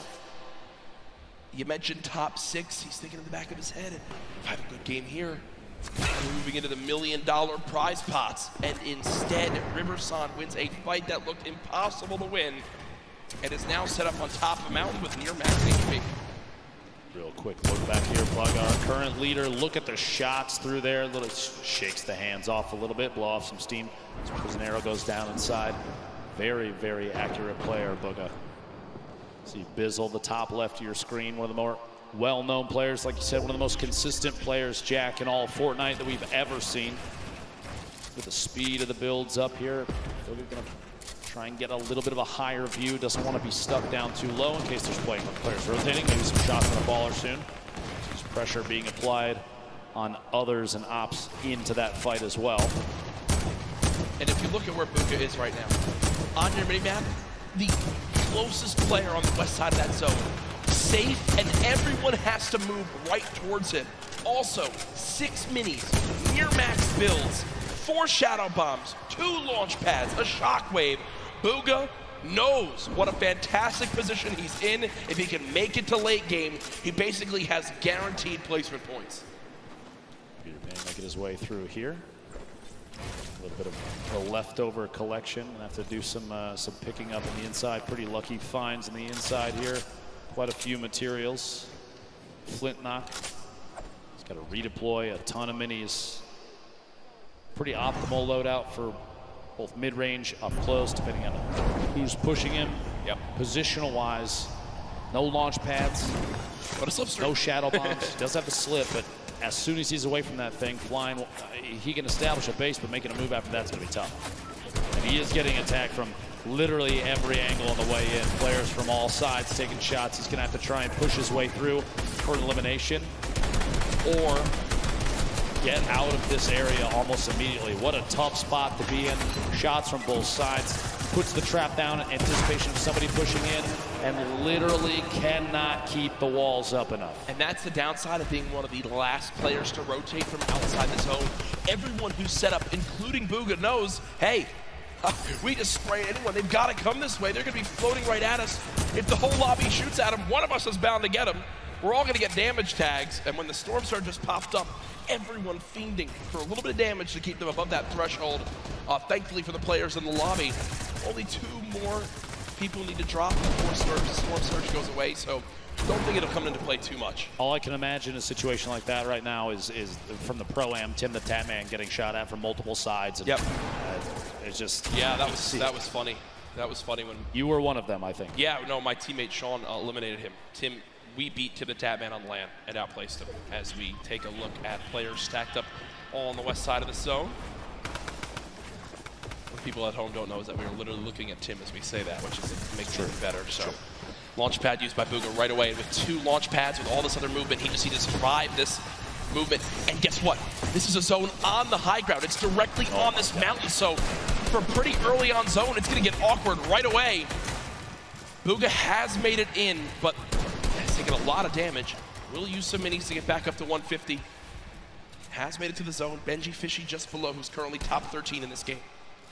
Player to G still has a little bit of a high ground advantage. Just going to look back at Bugha, who's trying to build his way up. See if he can spot anybody on the move. This position still very, very good. The edge of the next safe zone. 2 seconds until that pressure starts to apply, and a lot of players you see on the minimap have already started to rotate in. They're making their moves now, but shots from Bugha and many others as these players are flying in. Community launch pads. We have some shadow bombs used in situations like this, and no shield on that player. Bugha right now has a total of 16 elims today. King is in second with 15. This is all it is. You just get set up in the zone, fire people who have to move from the storm. It's the common enemy. Every player in the lobby.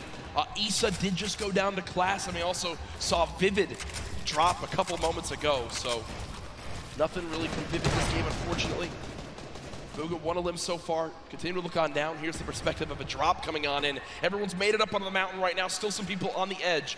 You see the likes of Cease still alive. Clicks, Zate, Creo, Cosmic, Skype, who earlier on took home a game of his own in game 2.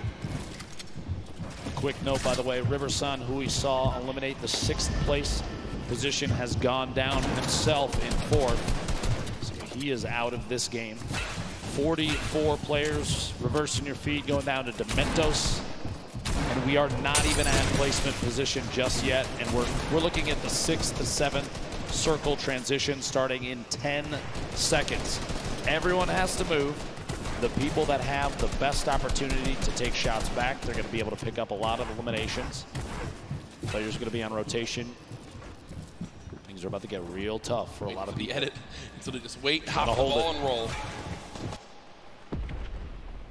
Now, I don't think you can hold high ground from this early on. I mean, yes, high ground will be very good, but this is going to be a long rotation if you're going to wind up making that happen. Blacks is up top for the moment. Bugha, you see him soaring on over with the shockwave grenade. Setting up, always getting ahead of the zone as far as possible. Pika there as well. Back behind him, going to take even more shots at players on rotation. Very smart plays. The shadow bomb, and he still has 3 more, so this rotation better be a good one. Got a chance to get ahead of a lot of people here. I really do love this. He knows how close he is to placement points, and he's got such a lead right now that unless someone has a monster performance, if he just gets placement points, makes it to the top 25 again, with just 2 games left, that could be really all he needs to secure this Fortnite World Championship. And he got the zone. The zone's going back his way, but Bugha goes to edit out, and there's a shotgun waiting for him. Down to under 50 HP, frantically trying to pop these minis. The spray coming on through. Can our leader hang on to placement points? Storm Surge activated on some of the remaining players. Bugha peeks out again for a shot. Not gonna connect yet. 32 players left. Shadow Bomb being used. Can Bugha make it to the top 25? 3 more points can be the difference between making it as our #1 player today or 2nd place. Bugha still bouncing up. 30 players left. Just so frantically looking around for potential victims. You'll notice as soon as they're box to box, right next to another player Players like Bugha will opt to build straight up. One more, 26 remaining. If one more goes down, he's going to pick up placement points. Keep an eye on the feed just to see only one elimination remains. There it is, 25. So he's already into the placement points now. It's going to push him even higher on the leaderboard. Everybody left picks those points up too, but as we move, players starting to drop left and right. Sky still sitting on a baller, as well as Fatch. Pika with the ultimate high ground, and Bugha right in the middle, right in the thick of it, looking on the outside. That's a very smart play. In that moment, you have a baller flying up. You don't want those players to hold on to those. Taking the shots to break it out, maybe force an engagement. Only 8 builds. 15 now. Out of builds, no movement items. Made it to top 15. For me, this is already a fantastic game for Bugha. You've got placement points. Another elimination. How about a second? Bugha, what are you doing? 2 elims come in. He's back up to near full HP, and he's in the top 10, and he's got all the materials he could ever need. Bugha, how are you making this happen? From no mats and no movement. One player nearby.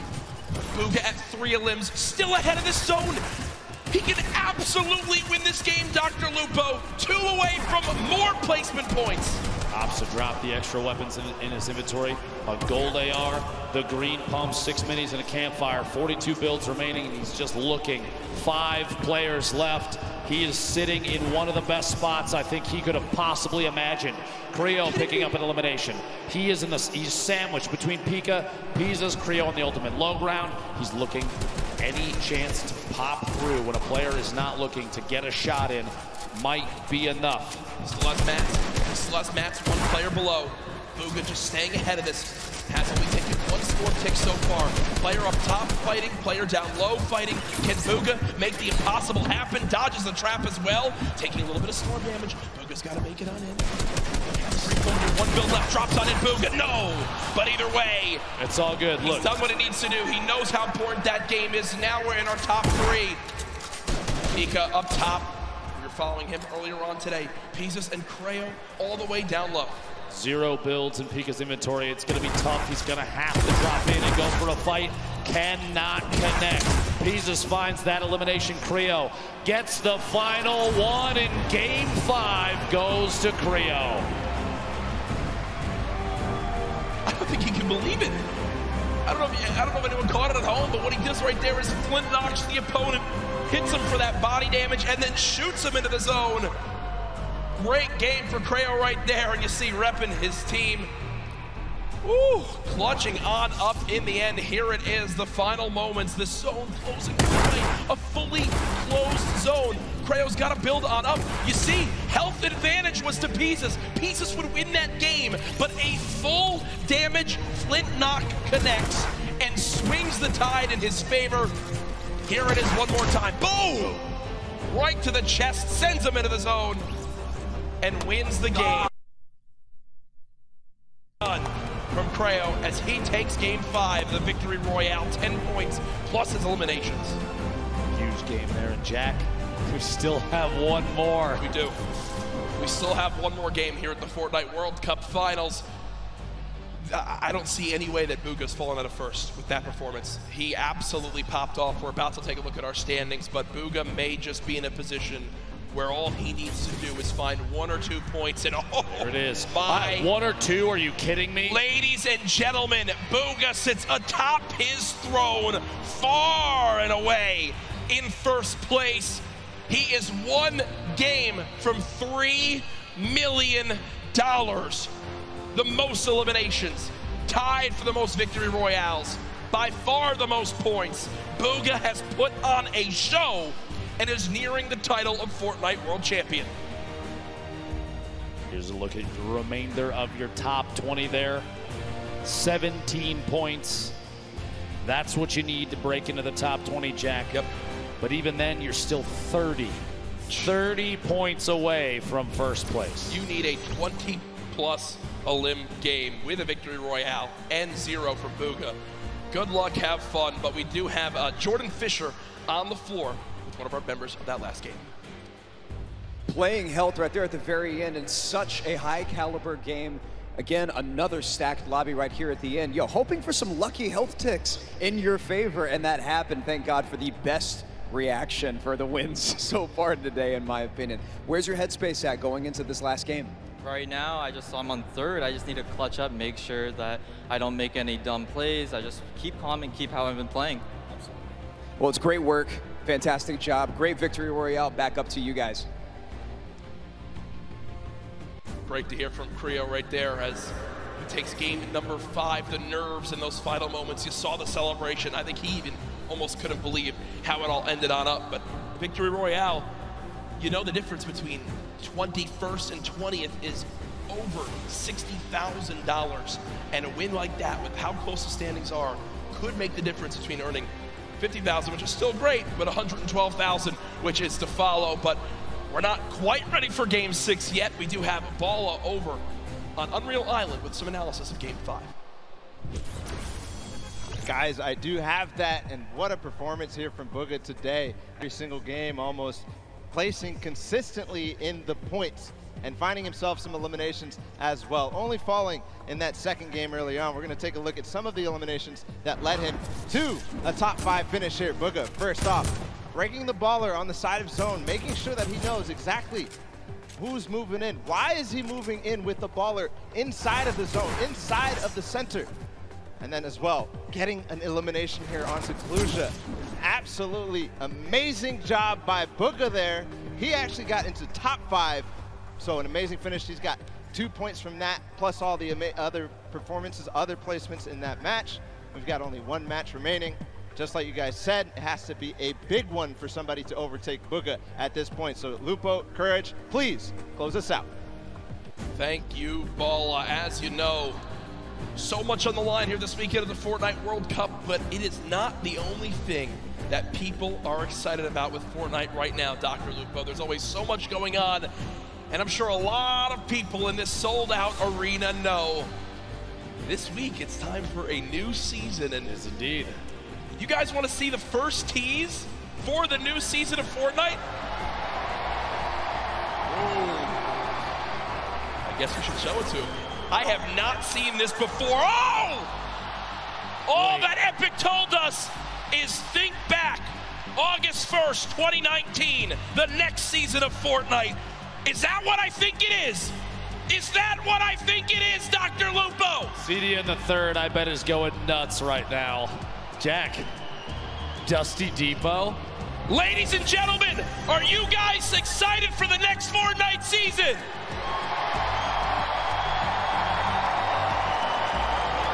August 1st, all will be revealed. And my God, I got the chills right now. That's the first time we saw that. They didn't show us anything. It is. Oh my goodness, you see how excited everyone is. And we are moments away from the final game. Everything that's happened. You see the leaderboards, you see how far it is. You're Bugha, you're up by so much. What's the rest of this lobby thinking right now? It might at this point be a battle for second place, Jack. Such a lead right now. Bugha showing why he feels as though he deserves world champion. Yeah. And at this point, I mean, you can't really blame him. He's playing out of his mind, playing incredibly intelligently. Positioning is key, and he's going for placement every single time. He's showing why he's on top of the leaderboard. I can't believe he is so far and away the best. It has been something that I think a lot of people expected him to do well, but this well, anyone to perform this well, be this far ahead, unbelievable in a stacked lobby like this. Folks, use the hashtag Fortnite World Cup. Tell us your thoughts on the teaser we just saw, on what you're expecting from these final games, on your thoughts overall on the World Cup. It has been such a blast to be at this point. I cannot believe the road from where we started to here. These online qualifiers, everyone coming on in, the big names, the teams getting involved. Fortnite competitive is at a fantastic point, and with the millions watching online, I think it's a testament to how well it's doing. Yeah, absolutely incredible. You see a look down at the players getting ready for their final match of the day. 6 games total, the end of this next and final match. We will find out who the Fortnite World Champion in the solos competition is. If you're online, make sure you give some shout outs to those that you think can climb the board. It is still anybody's game. We've seen crazy comebacks before, and it would not surprise me to see it again. Jack, going into this last match. Yes. The nerves for some of these players probably at an all-time high. Yes. You have to realize there's going to be more after this, though. Oh, for there's sure. got to be more after this, Jack. Yeah, this is not the end by any means. Yes, it's the biggest event in Fortnite competitive history, but there is still a bright future for this game. The new season coming out, more and more to be announced, I'm sure, very, very soon. All I know is the players are getting loaded on up and ready. You see them all looking around. What an experience this must be for all of them, their families in attendance. So many people here I've met this weekend, Ben, have been. It's their first ever gaming event. You know, not a lot happens in the Northeast because of, well, to be quite frank, how expensive it is to run events in this area of the country. But Epic do it, and they did it in style. What a fantastic venue. The marshmallow performance earlier. I saw how excited everyone was outside at the fan events too. It's been so cool, and I've been a part of so many competitive gaming events up to this point. This might be my favorite. This might be my favorite. I'm saying it right now. It's touching, Jack. I appreciate that. It is. I mean, it might just be, and that's all I know. I keep looking around, seeing everyone just excited, flowing back on in after the bathroom breaks, waiting for this last game. We appreciate your patience as we just get the lobby all set up. Want to make sure everything's all set and good to go. Remember, after this ends, if you're in the venue, don't just rush on out to get home and go back outside of the fan experience. We're going to crown our champion. We're going to crown our world champion. You want to be here for that big moment. Congratulate them. Celebrate the achievement. The trophy. How are they going to get that trophy home to the players? Because Jack, I'll give you $20 if you charge down there and grab that thing right now. I almost threw the headset down. I almost threw the headset down, and I thought, you know what? If I don't do that, my career is much more worth it, I believe. Again, you know, look at these lobbies. We played on these setups the other day. You know, you can't really creative. You can just sit there. So you're looking at the leaderboards, and we're used to in-game tournaments, right, where you can go and see the prize pool and see how the split works. The solo and duos you see there on the screen, the solos, you know, competition is there. You click compete, and the prize pool pops up in-game at $3 million for first. And that's where it first set into me that we were actually at the World Cup final. Yeah. When it's right there on the screen in front of you, it's real. Two of the fan favorites, Dubs and Mega, on your screen right now, and I gotta love that kid's hair. Yeah, I mean, I wish I could have hair like that. There's Issa, who I know has quite the loyal following online. So many people were excited to see him perform this weekend. So much pressure for these guys. I look at the fans around the venue. Everyone excited for these games to continue. As I think the skins in the background of Chicken and Raptor were battling with the Thunder Six that provided some of our fans in the venue today. Creo again, our winner from that last game. The thoughts going through his head right now must be, I've got to rise this leaderboard. I've got to get as high as possible. Reverse recently announced a member of TSM. Always seems like something's going on in Fortnite competitive. Now I think a lot of people wondering too, what's next to come, right? Is it more solos and duos? Is there going to be more of a focus on trios? I know a lot of people have been looking forward to that. Do teams now switch up after seeing this performance? Do you think teams begin to switch up if they're going to play trios on who they should have on their squad? One of the things I noticed watching the few trio tournaments that we've seen over the last couple weekends, teams really have kind of mixed who they typically play with. That being said, one of the things I love the most about watching those is that the groups, it's always changing. And I think that exemplifies just how connected the competitive community really is. A lot of these players, they're all friends. We see Skeptic holding up the L to the camera, which is very funny, and people doing emotes on each other after elimination in game. But at the end of the day, there's really kind of no bad blood between anybody because they all recognize they're all here for the same thing. It's a competition. On top of that, it probably doesn't hurt that they all take home $50,000 at a minimum, right? Every single player. So yeah, that definitely can't hurt. But real quick before we move on, Jack, I just want to ask, did you ever think that any of these players, the list of names, do you think we'd see these players at this event? I mean, we've watched them grow and change over 10 weeks of qualifiers. We saw people kind of rise up out of nowhere sometimes. And the other side of that, we have players like Tfue, who've been well known for forever. It's amazing to see the list. No, for sure. There's players that I think a lot of people expected to make it in, but didn't. All I know is there's been one player who's dominated so far today. It's Booga, and Sundown is over on Unreal Island with a breakdown of how he made it to this point. Thank you so much, Lupo and Courage. And with one match left in the Fortnite World Cup final. One match to put everything on the line.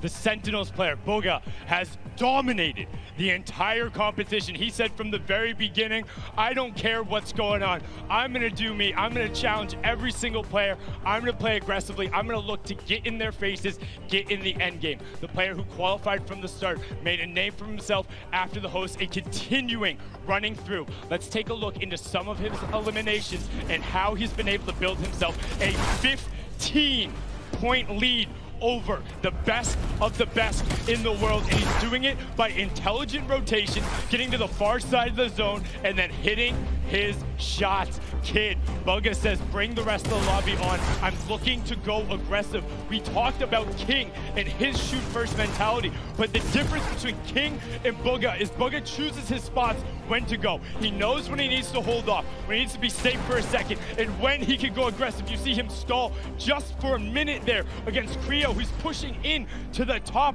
3, and he is able to execute the game plan, come up with the victory royale, and keep pushing forward. Now again, you know, right now, he has 0 elims, able to pick up one right there, but he's chasing back into the storm. He's not looking to run forward, he's looking to catch them afterward. And same thing there, dropping down, picking up Kinzel, breaking the trap, and this one in particular, incredibly well done. With the infantry rifle, laying down the shots, able to pick that one up. And you know, the one thing I really like to see about Bugha afterward, every single time he hits those shots, real quick, he's just making sure he gets everything clean. No sweat going on him, no sweat indeed, because he is sweating out the rest of the lobby. If you see Sentinels Bugha running at you, you need to be defensive or disengage, because he is not letting it go. He wants the top spot. He wants to be your wire-to-wire leader, and he wants to name himself the best Fortnite player in the world. One more match left. Lupo and Courage, take it away and close us out.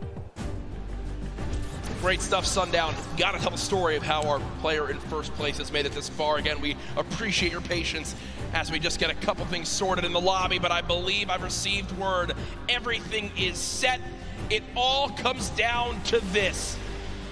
Millions and millions played online. Only 200 qualified for the Fortnite World Cup Finals, and this is the last game. The battle bus has launched one more time. The Fortnite World Cup Finals ends right here.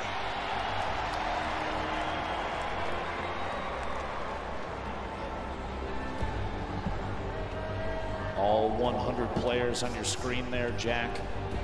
Bugha sitting out in front of everyone thus far. A commanding lead. Creo, the winner of the previous game, flying in there in the northeast corner of the map. Spread of players across the screen. There's your top 10 on the left side. Bugha, Psalm, Creo, Skype, Nate, Riverson, Rux, and the rest. Average placement thus far of 25th for Creo. Only 8 eliminations, but 30 points. Enough to put him in 3rd place thus far. One thing to remember too, yesterday, Zate and Saf held on to the lead the first 5 games, and it slipped away in game 6. Bugha has been in the lead for all 5 games. He has never lost the first place spot. Will he suffer the same fate, or can he close it out right here to remain our Fortnite World Champion? Bugha, by the way, hails from Pennsylvania, 16-year-old player. Sentinels qualified the very first week for the World Cup. Probably just got his first part-time job to try to start earning money to buy himself a car. But instead, after this, could walk away with $3 million. Dude's gonna walk on in and say, I quit. Can't wait for him to get home. As you know, imagine he wins $3 million here. His parents are gonna ask him to take the trash out, and he's gonna laugh. Yeah, right. He'll just pay his butler to do that, I guess, at that point. As Cease currently set up, not many builds, one of these very early awkward fights. Cease knows that as well. You look at what he has, a common infantry rifle, 25 shots, and a drum gun, 0 ammo.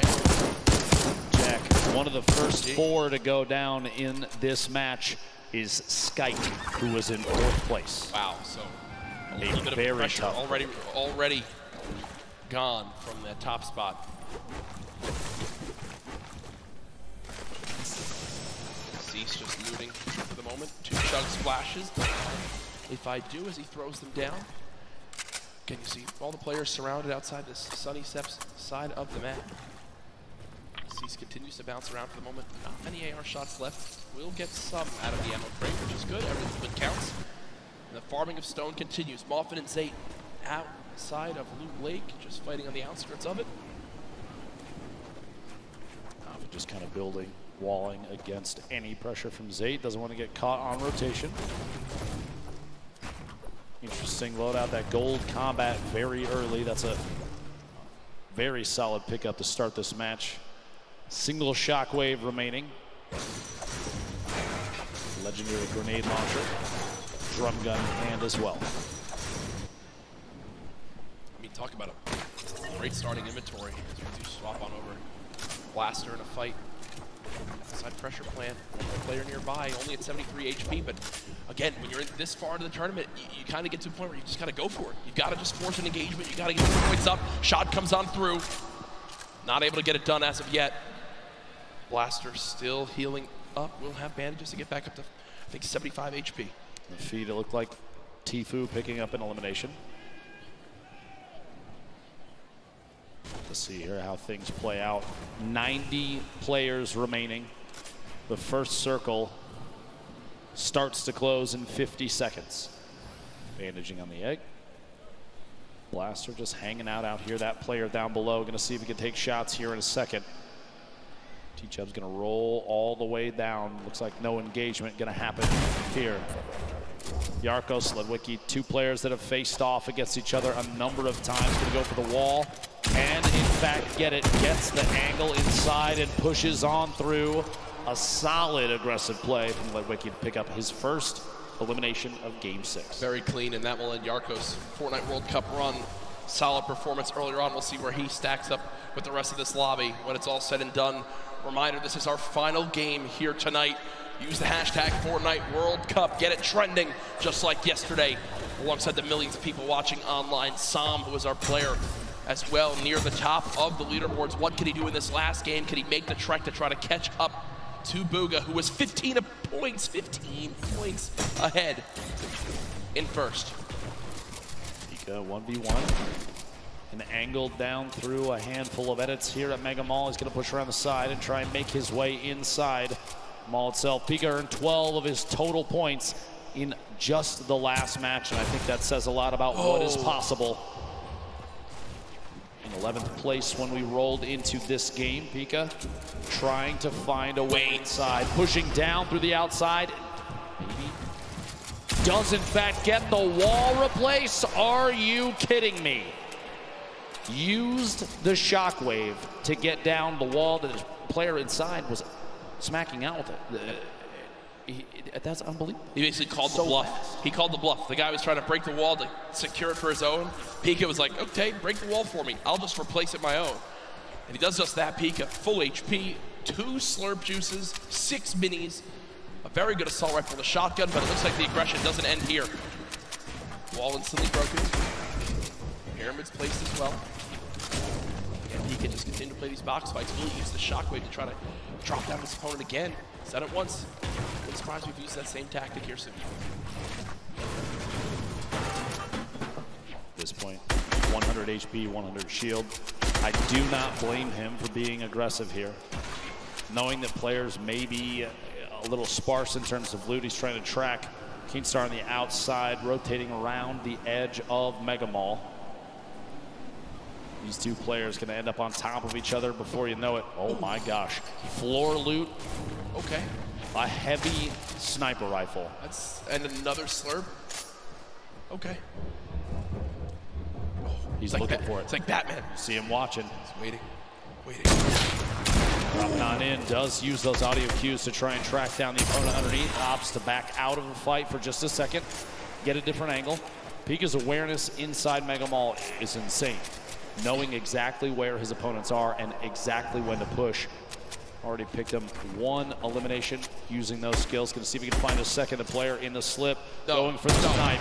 Oh, and he can't quite connect. Imagine what would have happened in this arena if he hits that shot. He dabs after it. And he dabs after it. He's like, all right, this is mine. See you guys. As Hood J, the only remaining player in the Mega Ball area. Pika just going to go back, loot on up. You know, another slurp still inside, so Pika knows if he gets in a fight, he can get the elimination. Even if he's weak, he can pop a slurp, go grab another. Don't think that's going to happen yet. We'll shift our focus. There's Booga on your screen, Core Gaming, and Benji Fishy. Within a couple boxes of each other, maybe a fight will break out here soon. Snow rolling in the top right as well. Out in the baller. Lalia, ball boom on your screen. Edges there. Lalia beating quite a bit. A ton of damage taken. Meanwhile, back at that small town in the southeast corner of the map. Banny, Arkram, back in a 1v1. Most likely, honestly, round 6 of these two facing off at the beginning of these games. 73 players left. The Storm right on their backs. Things are going to start moving here in a middle battle, but these two decide to fight it out right now. He phased through the floor, could have opted to go up, misses the shot. A little bit of damage, down to 140, going to opt for a mini. Even just the 10 shield might be enough to save him from Arkram. We'll have to see here, pressure with the stink. He's trying to find a top down and kind of lead the shots on what may or may not be a build out from Arkram. Right through it, Arkram dropping all the way down the campfire. And he's going to drop that on one corner in an effort to push Arkram out of the box. Unbelievably, honestly, what a shot from Arkram, the bottom there. A quick edit on the ceiling, shot comes through. Health very similar between the two. Slight advantage to Arkram right now.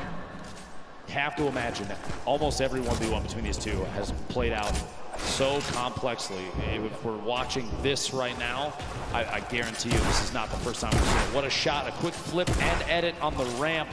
It's cat and mouse. It's literally cat and mouse in this fight. This is one of the most insane 1v1s I think I've ever seen. 64 HP remaining. Bandy's gonna have to back all the way to the top, maybe the campfire down. Just a second gets dropped in, gonna have to wall against that, the ramp to save him. One chance for the minis, is gonna wall off, still back and forth between these two titans. The campfire goes down. As soon as that wall edit happens, the ramp inside just to prevent any push from the opponent. Arkram finding another angle might be the only option at this point. The campfire, though, is going to have dealt a lot of HP back to Banny. Shot through, can't quite connect. Here we go, pressure up top, and oh my gosh, dude, the pyramid block. Finally, the Storm deciding it's time to play the fight out, and Banny goes down. Hey, great fight, though, man. That was went insane. That went on for a full 2 minutes. I love that we got to keep our eyes on that, but moving across the map now, it's Pika. We were complimenting so much on how easily he can move through these boxes in Mega Mall, how he can navigate these areas, and it looks like that same exact pattern is continuing. It's Fwexy, who's at a major health disadvantage, but as I say that, does hit a quick little shotgun shot that I think will push Pika away for a moment or make him reassess what he's doing. Maybe a misclick. It looked like he didn't really mean to do that. Actually, Pika gonna have to try and take some sort of aggressive stance soon. A minute on this Storm before it closes, and he's not in the next safe zone. Rogue Shark on your feet, picking up an elim. We're down to 68 players remaining. Outside of that 70 range before the Storm starts to tick on you. Pika, no wall in place yet. He's just trying every chance he can to take tactic. these walls. This is the speed of these players. This is some insane stuff. This is why they're here at the World Cup. Can't quite hit the shot. He did a reset, took the other corner out, just as the opponent inside takes a shot with the shotgun. Can't quite connect.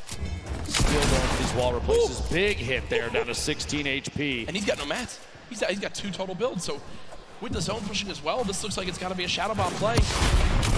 Pika is actually going to dive into the zone to make his path a little bit less predictable. Will take the long route. 10 health, he's got a launch pad.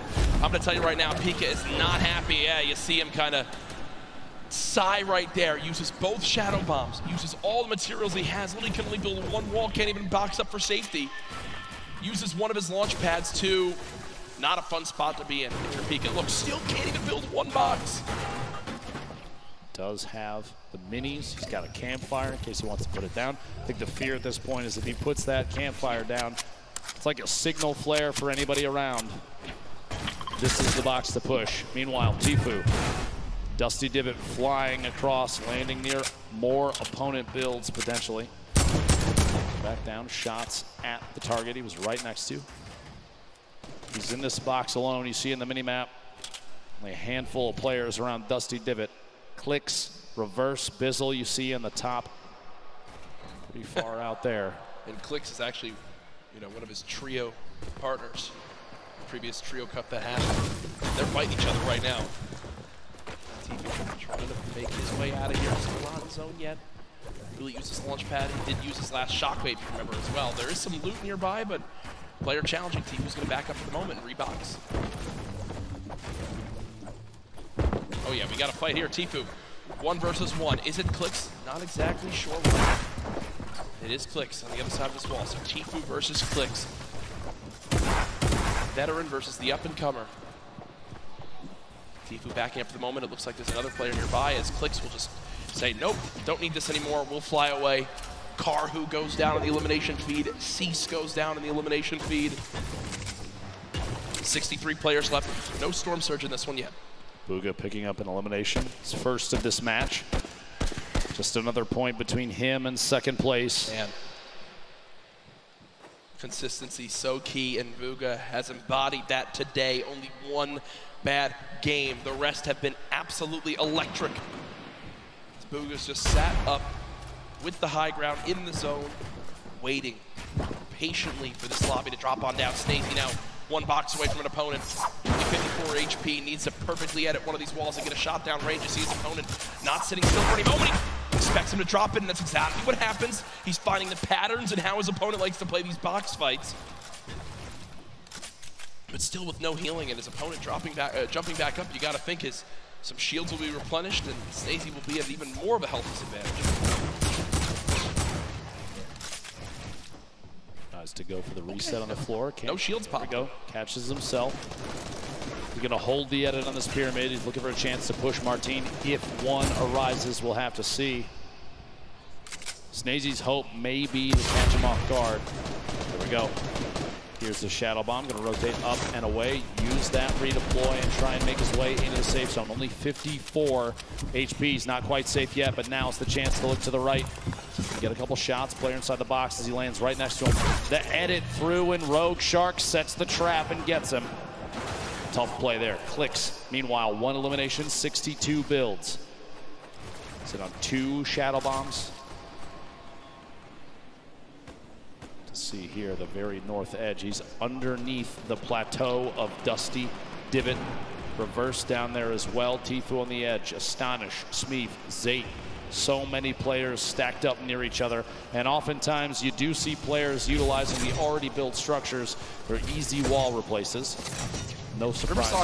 Popped up next to him. Inventory looks great, but he just doesn't have a lot of ammo. Imagine he picks up 1 elim on someone who's can kind of fill those numbers up. Be looking at it'd be a great spot for late game. 7 RPG, still very, very good. 69 total builds down to 60 now. 56 players remaining. Ladies and gentlemen, this is the final game of the solo competition here at the Fortnite World Cup. It literally all comes down to this. 5 players will become millionaires right after this game. Tifu just picked up his 3rd elim. Still has a launch pad, some great loot on the player that they just took down. But he doesn't have the zone again. He does have 2 launch pads, and I'm going to use one of those. He wants to make sure he makes some of those placement points, and there it comes. Launch pad use. Will Tifu get beamed? Right, this is one of those moments where you're just thinking, Ben, please don't shoot me, please don't shoot me, please don't shoot me, please don't shoot me. Looks like he'll make it up through unscathed. Literally flying past the windows of opponents, going to land on top of the second structure. Somebody underneath. Start layering up 86 builds, still has another launch pad. Has a boogie just in case maybe a baller rolls past close enough. You can boogie the player directly out of it. Try and pick up that elim, jump in the baller and roll away. Even in a clutch situation, the Boogie Bomb can give you an opportunity for a free shotgun shot on someone that may be unsuspecting. The loadout here, look at this, 2 campfires, 10 redeploys, 2 shockwaves, 6 minis, but no medium ammo, Jack. A crazy note with Bugha. When the Fortnite World Cup qualifiers started, Bugha qualified in League 1, in NA, in 1st place. From the moment Fortnite World Cup started, he finished atop the North America region. And now in another spot again where it can happen, and he's just dancing up top. He knows really this is his to take unless someone has legitimately the best performance ever in the history of a Fortnite competitive game. Bugha should be our Fortnite World Champion. Tfue and Benji Fishy fighting on the bottom right of your screen. Sam, who's trying to contest and take that throne. This was the replay, did get his first limb of this game, and you see the fist bump right there. That was Clicks who gets cut down. At this point, 51 players remaining. This lobby is going to get very, very tight. Going into this match, Sam was 2 points ahead of third place, with 15 points behind first. Talk about a lead as we've just now hit our top 50 in this game. Arkram goes down. Sam, one elimination. Can he close the gap? If you think about it right now, he's still 15 behind, Ben. Bugha's still in this game. What he needs right now, Bugha to go down, and he needs 5 more limbs and a victory royale, but no! No! Sam gets caught off guard. It's Zayt, and as that happens, Bugha gets a limb. The pieces are falling into place, and Bugha's about to call checkmate. Tfue on your screen here. 3 eliminations. Still has the launch pad, sitting on a pretty similar loadout. Not a lot has changed as he's waiting, biding his time, looking for eliminations up above the rest, though. Bugha hasn't had to move in 5 minutes. Nope. He's had height, he hasn't had to move in 5 minutes. He's sitting so pretty. Here's that a limb that we missed when Sam got taken out. And are you kidding? Look at him laugh. Look at him absolutely laugh. Quick one tap on Storm on the move. It's a gift. Is it his birthday? That's about as free as it gets. Bugha might be the luckiest player with zone placement I think we've ever seen in a competitive Fortnite match. Sitting atop his tower, a castle of metal, unthreatened. And he built it with metal earlier, and he just kind of hoped it would work out this way, and it did. He's been sat here for so long. It basically sums up the leaderboard. This is the leaderboard in the game itself. Bugha on top, nobody nearby, no threats, nothing. Now with the zone moving, everyone soaring, and this is where it picks up quick, folks. The final moments of the Fortnite World Cup. We're watching Bugha. Oh, please. Imagine. Right up, picking up a pair in the feed there. Fledermoys and Dubs both go down. Gonna be 2 very good eliminations there. 38 players remaining. Top 25 is when placement starts to come in, and Bugha is looking for shots on everybody flying around. Still has that high ground advantage. Peasus and others looking to try and contest it. Benji Fishy moving up as well. Ballers still rotating in the low ground. Tfue making his way across. A lot of damage coming in. Only 1 minute in the inventory and 15 builds remaining. A tough spot for Tfue. He's so close to placement, but can he survive? King with elimination. Player count continuing to drop. Fizzle, Takamura, Zayt picking up multiple eliminations. 30 players remaining, 29 to get closer and closer. Benji Fishy goes down. Tfue eliminated in the box. Kurtz picks that one up. That will end Tfue's Fortnite World Cup. Zayt drops off high ground for the moment. Bugha's still alive in this game in the bottom right of your screen. Still at max HP. He's made it in the top 25. At this point, it's basically a victory lap. Yeah, he's getting beamed out of the sky, but he doesn't care. He'll drop on in, pop some minis. King on the top right had 6 limbs. The guy's an absolute brawler. The 13-year-old should be so proud of how he played today.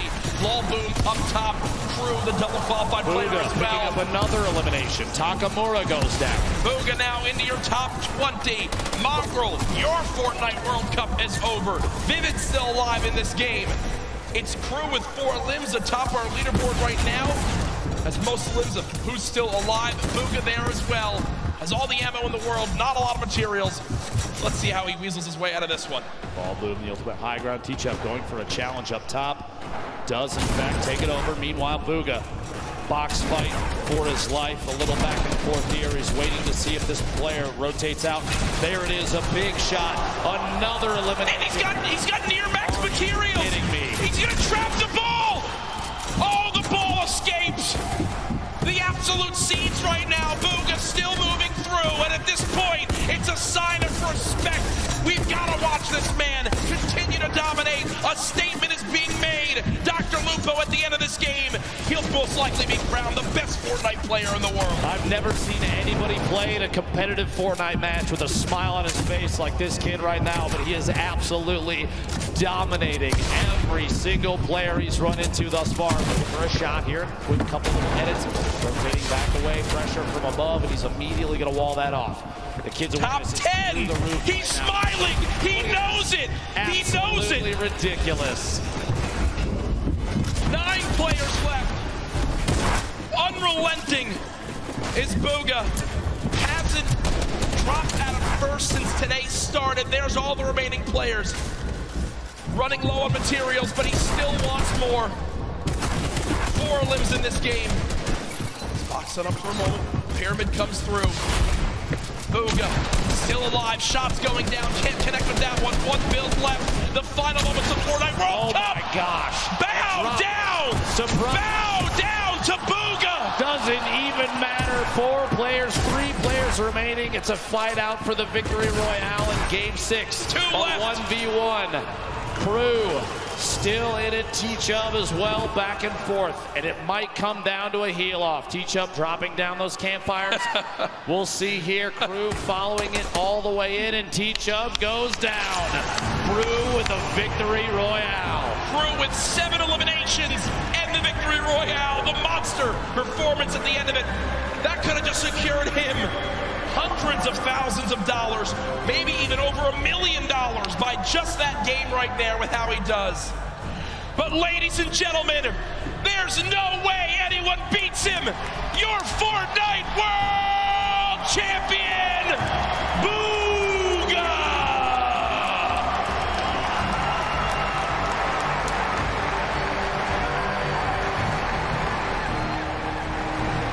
$3 million richer, the biggest individual prize victory in competitive gaming history. Millions watching online, and folks, he didn't narrowly win. He absolutely took the best Fortnite lobby in history and taught him a darn lesson. Ladies and gentlemen, one more time for your Fortnite World Champion solo winner. There's his family looking on. Hey, get double chicken. get the extra meat, do the whole thing. He's buying, I'm gonna tell you right now. And there's the dance. I don't know what that is, but I'm gonna bet his dad if he's got moves like that. And that's what it's all about. Booga hasn't moved, as we'll probably need security to get him to leave this arena. Ladies and gentlemen, let's give it up again for Booga, your new Fortnite World Champion.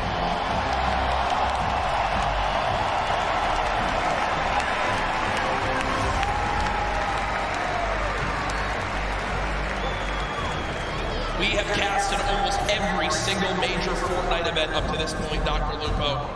I have never, ever seen a performance come close to that. So far and away, the winner that literally, them backstage didn't even have to calculate it. It was done. Immediate.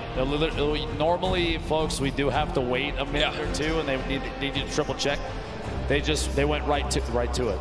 It was absolutely ridiculous. Insane. Out of the gate. The trophy presentation, by the way, is coming up very, very soon. But Jack, Booga from game 1, a 19-point victory royale to start the entire thing all the way to the finish. He nearly doubled. Lord. He nearly doubled second place. 59 points. That is one of the most dominant performances in competitive gaming history. Second, congratulations to Sam, who beats out Epic Whale by 1 point to earn $1.8 million. Epic Whale, Creo, King there as well. You see Crew, Skype, Nate, Riverson, and Fatch. And then our top 20. Rux, T-Chub, Mongrel, Stompy, Dubs, Pika, Bellow, Clicks, Peter Pan, and Commandment. $112,500 or more earned. But as always, a congratulations to everyone who made it this far onto the biggest stage, the Fortnite World Cup Finals. Absolutely ridiculous. Ladies and gentlemen, thank you so much. From myself and Courage JD, the opportunity to cast the Fortnite World Cup could not have happened without you. But this isn't our show, Jack. We absolutely need to pass it off. If you could, please, Golden Boy, take it away. I got you covered, fellas. What an incredible ending that was. Welcome to the winner's circle. Your Fortnite World Champion, Booga!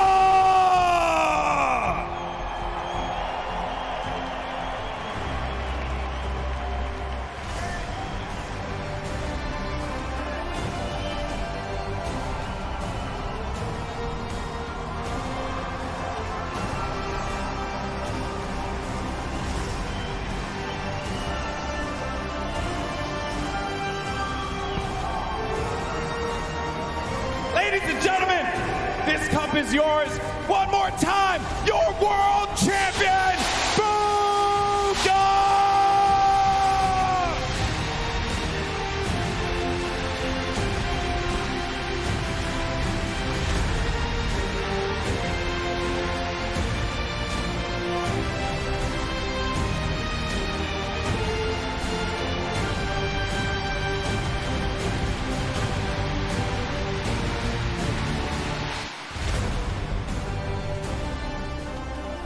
Man, I won't lie, I have a tear in my eye for you, bro. Congratulations. I'm just gonna ask the most generic question in the world. How do you feel right now? Words can't even explain it right now. I'm just so happy. Everything I've done, the grind, it's all paid off, and it's just insane.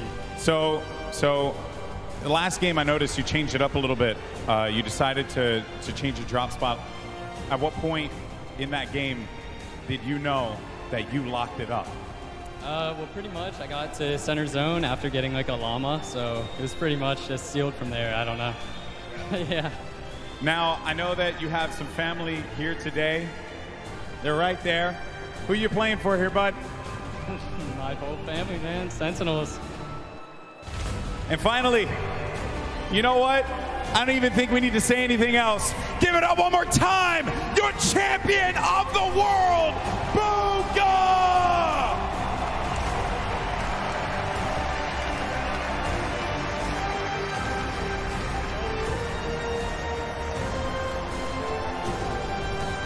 Let's get the whole team out here. Let's get everybody. I want everyone in this stadium one more time. Put your hands together for this young man. He just made history. History. $3 million in prizing. The greatest Fortnite player in the world, hands down. There is not even a question.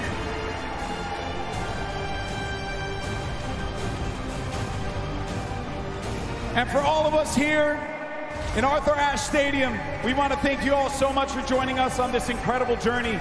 This has been the Fortnite World Cup Finals. This has been not only our event, not only his event, but your event as well.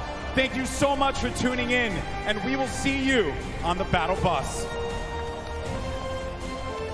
This is what it's all about. The Fortnite World Cup Finals ends right here. The biggest day of their entire lives.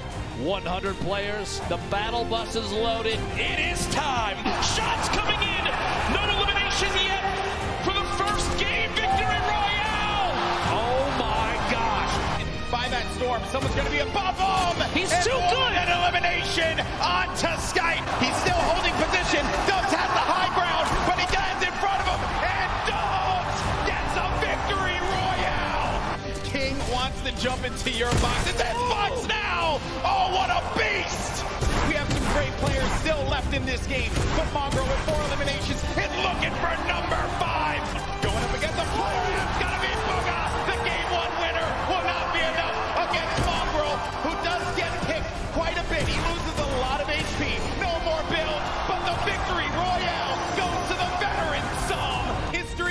is about to be made here.